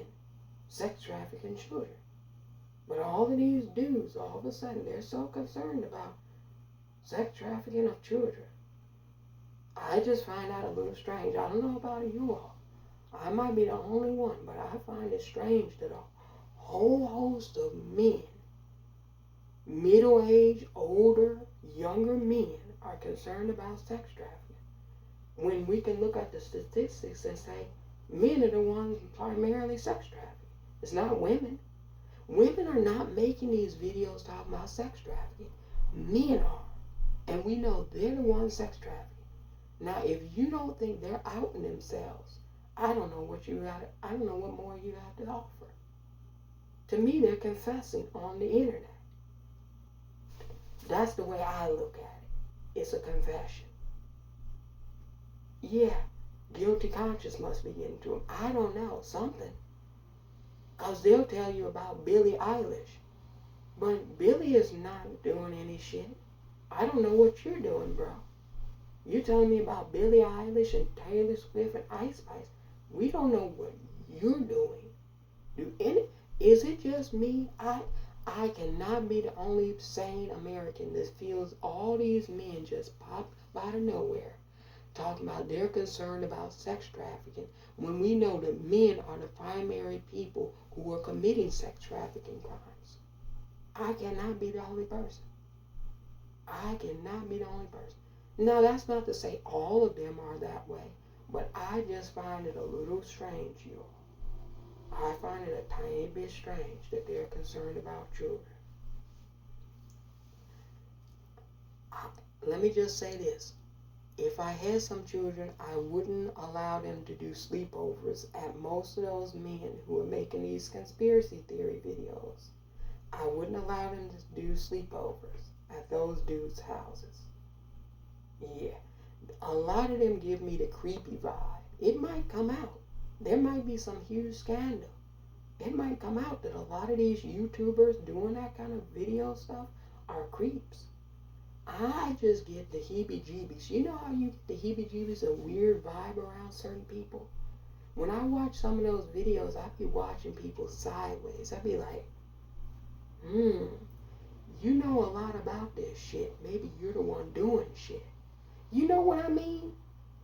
I can't be the only person. So you all, this is why, to go back, to wrap this up, this is why I say what I say about Americans.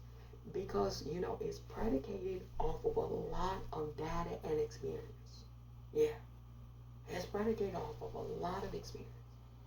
Yeah. So, I'm not going to sit there and bully some Venezuelans. I think that's bully culture, what's happening to the Venezuelans. And this summer, I feel that people are going to try to bully people. As the weather gets warmer, I feel that people are going to try to bully those migrants. And that's a shame that that's going to happen. You know, that's a real shame. It really is. It's un-American if you ask me. But it is sort of kind of American too, because we've always been a bully nation. It's un-American to my definition of what Americans should be. But to them, it's definitely American. It's as American as apple pie. Yeah. So as the summer warms up, people are going to bully the migrants, which is a shame. And You know, this election, I'm not going to get excited about it. I don't really care. You know, it's nothing really exciting about it. They've given us Donald Trump. He's not an option, in my opinion. The Republicans have given us Donald Trump. He's not even an option, in my opinion. He's not an option. He's not legitimate. Yeah. Yeah. These will be the same people that will tell you America is so great, but Donald Trump is the best they can do. Yeah. The merit based folks. Everything is about merit. And then they land on Donald Trump to be their president. Now make that make sense. White Americans, I'm speaking to you. White Americans, there's no way in the world you can think Donald Trump, out of 330 million citizens, is the most qualified person to be president of the United States of America. No way. No way in the world. Yeah. Who believes? Yeah, and I'm talking to the folks who talk about merit all the time. Because they predicate everything predicated off of merit. You should only have any position you have based off of merit. Who believes that in a merit-based system, we would elect Donald Trump to be our president? Who believes that? Out of 330 million people, you're telling me he's the best one out of white America to be president? I don't even think white Americans believe that. Come on. Yeah, no. Nobody believes he's the best person to be president. Yeah, that's a cult. That's a bunch of sycophants that got together, liked him when he was on The Apprentice, doing all that clown bullshit on there. You're fired. Doing all this clown shit. Liked him from that, and then wanted to vote for him to be president. And it was a disaster. And now they're still stuck over there. They still love Donald Trump. Donald Trump is morphed into Jesus, haven't you heard? He's now bigger than Jesus. He's going to end all the conspiracy theories. Yeah, this is some wacky-ass, goofy stuff that people be saying. There's 60,000 conspiracy theories. When we elect Donald Trump, all 60,000 are going to come to an end. Yeah, he's going to save all the children. Donald Trump, yeah, a person that's abused numbers of children. There have been children that's come forward and said Donald Trump abused me, but he's going to save all the children. Nonetheless, even though there's credible abuse allegations by young girls of Donald Trump abusing it, he's going to save all the girls. Can you believe this stupid shit?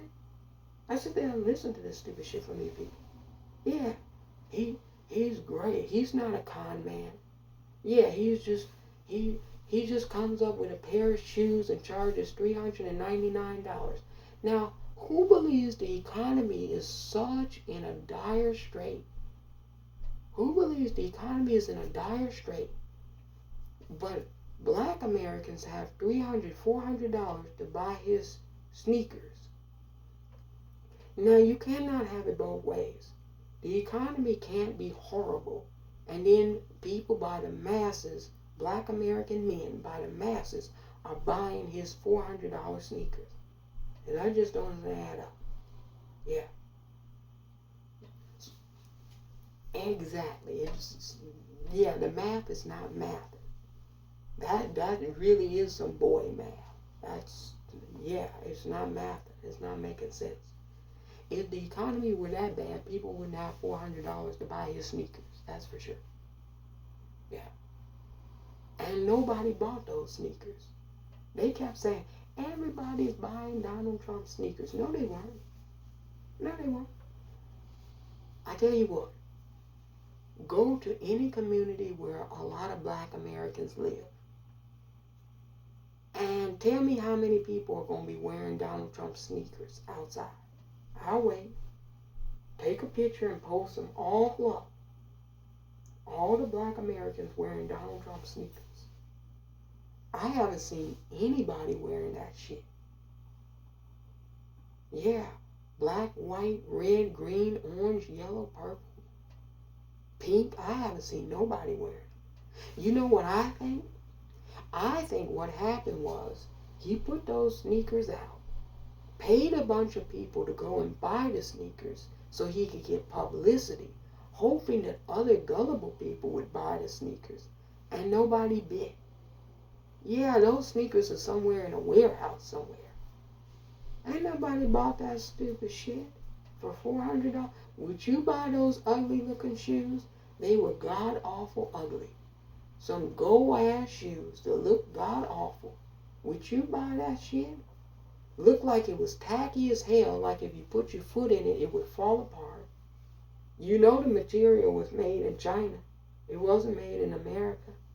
Yeah, it looked tacky as hell though. Like it looked like the Chinese made that shit ugly on purpose. And then said, charge them $400. Yeah, imagine how much the cost production was to make those stupid shoes. So he didn't gain any money off that. He lost money off of that. It's another losing venture, just like the wine, just like the university, just like the casinos, just like all the shit he does.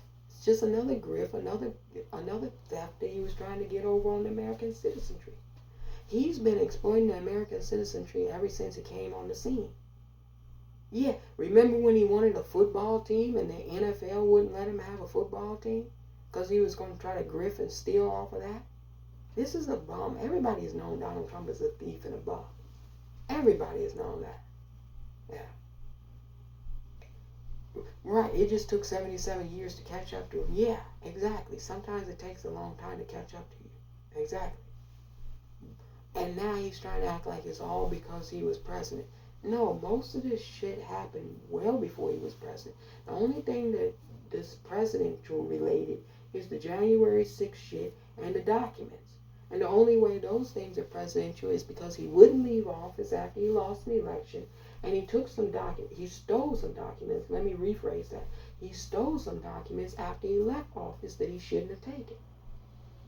That's the only thing that makes it about an election, period. He wouldn't leave office. He tried to commit a coup to stay his ass in office, and he stole some highly top secret documents, beyond top secret documents, when he left.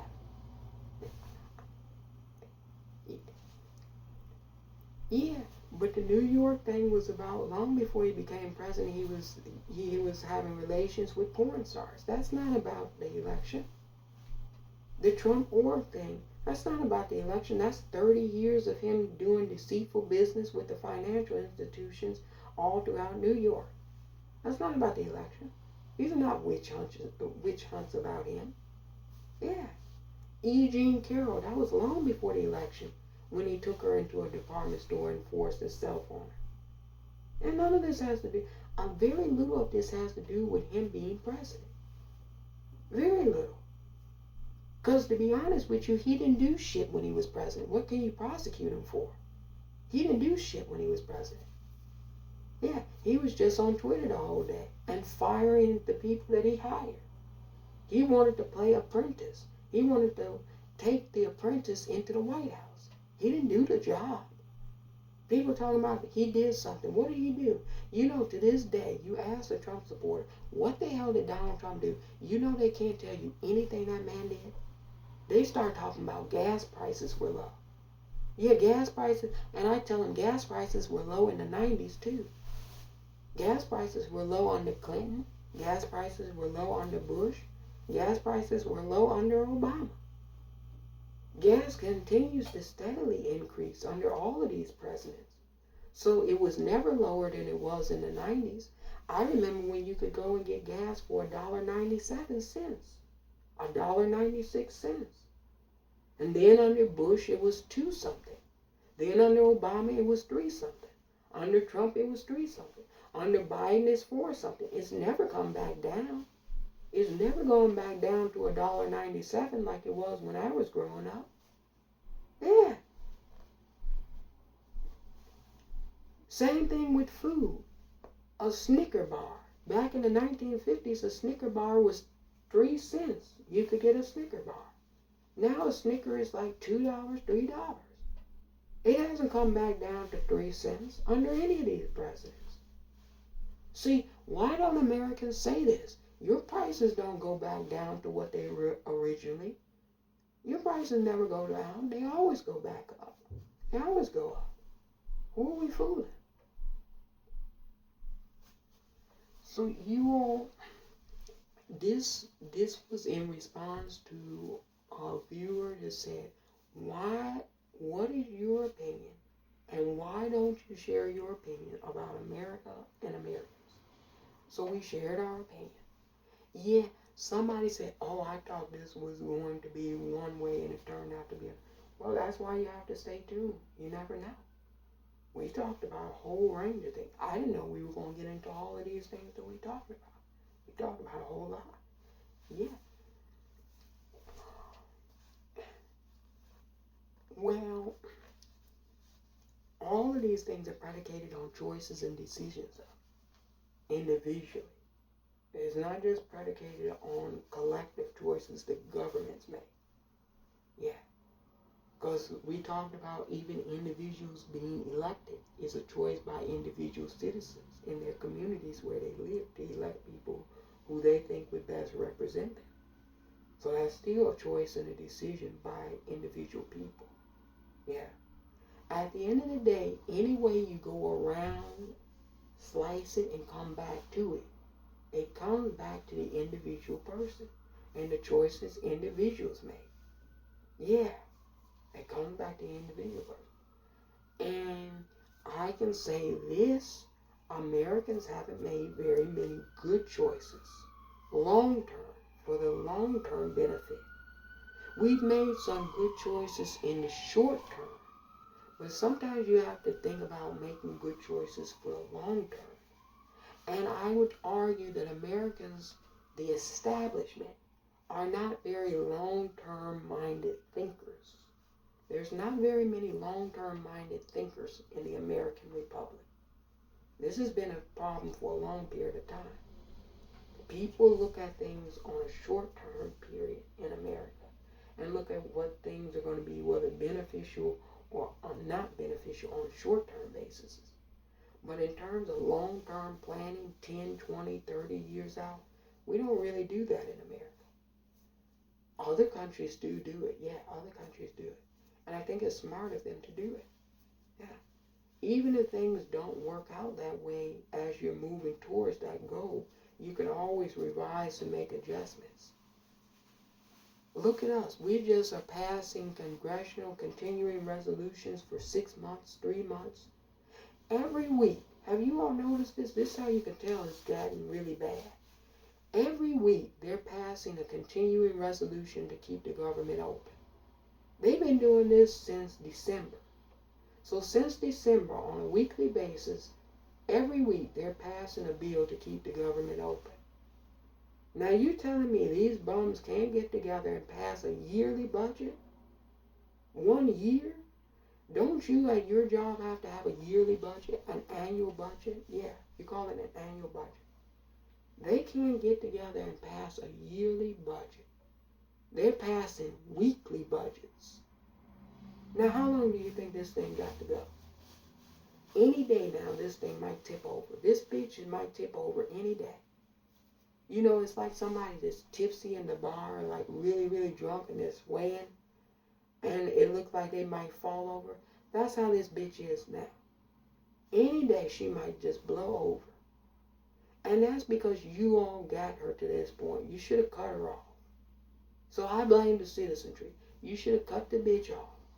You shouldn't have let the bitch get so drunk that she got tipsy and she's ready to fall over. And now everybody wants to point the finger at everybody and be upset and mad and say, this person did this.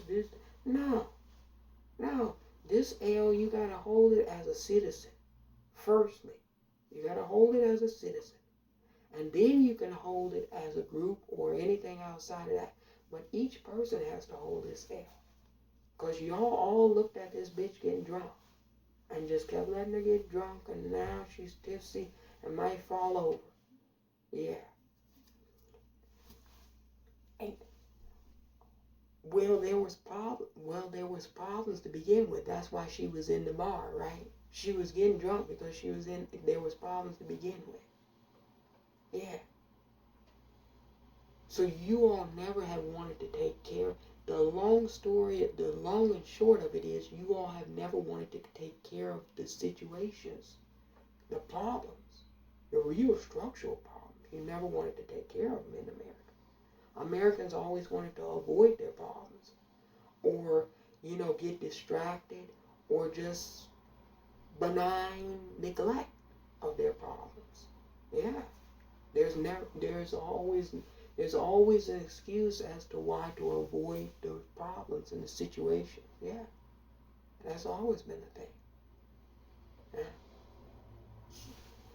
So you can't that's why I don't blame groups or people per se for getting us into this situation, because everybody would have to take the blame for it. Really.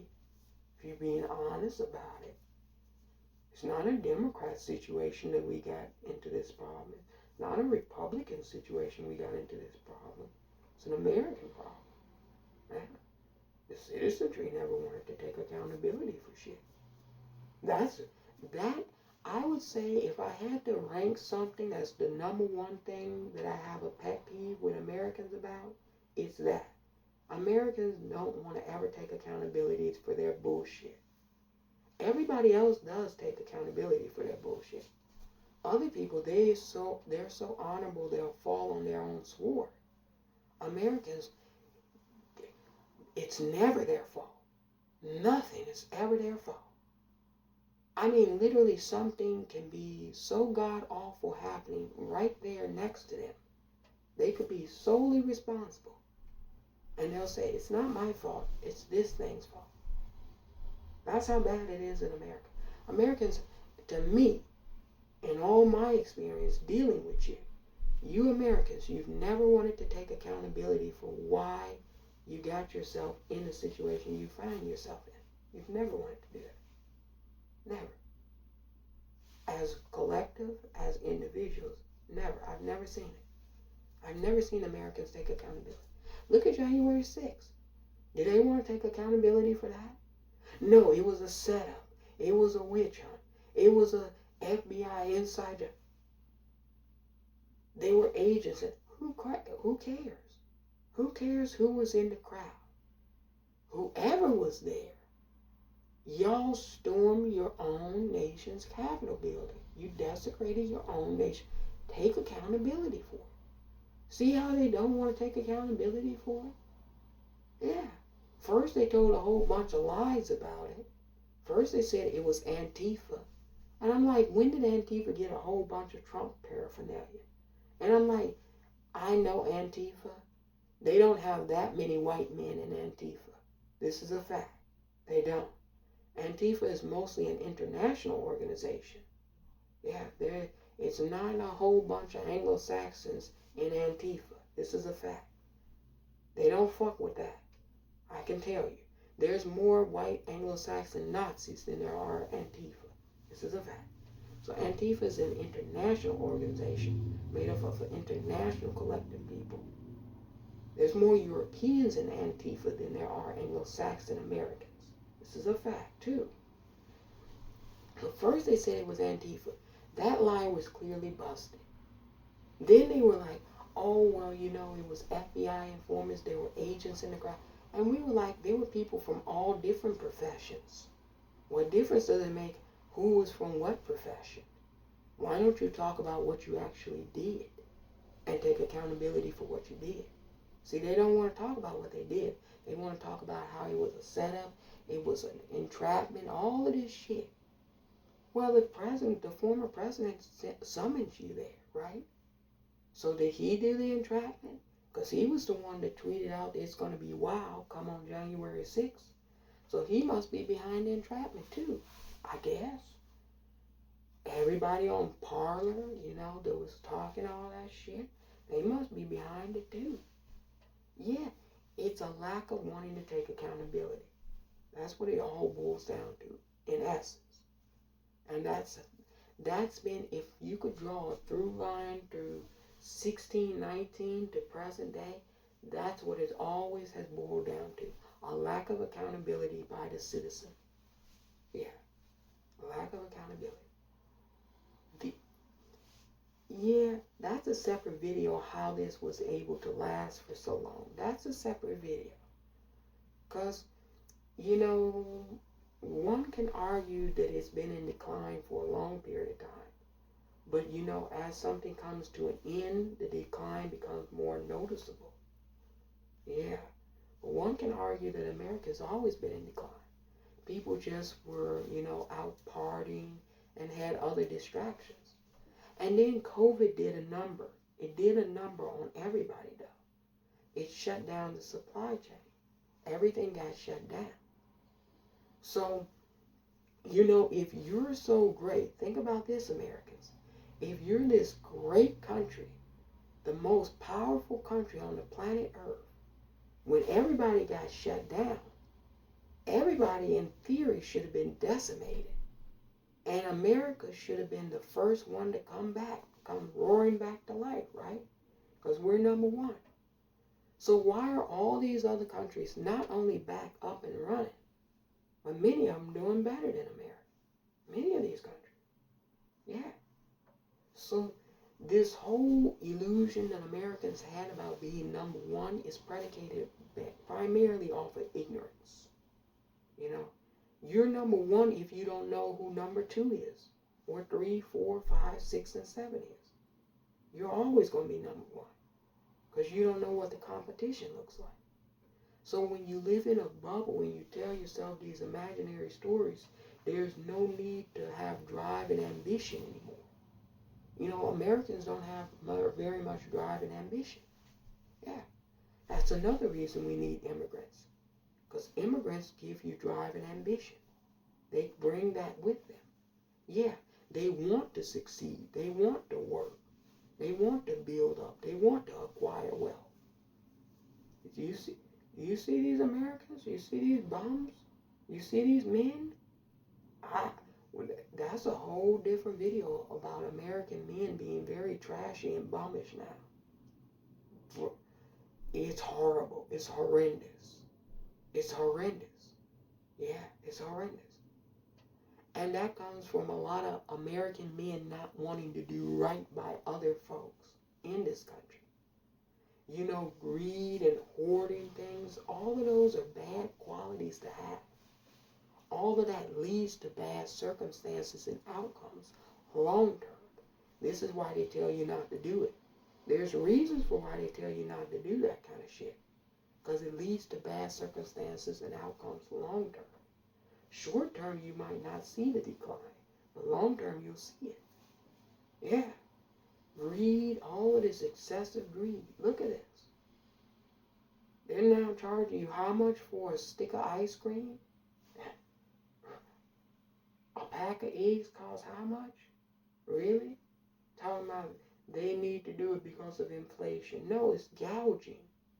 It has nothing to do with inflation. It's gouging. That's what it is. Call it what it is. They're price gouging. And see,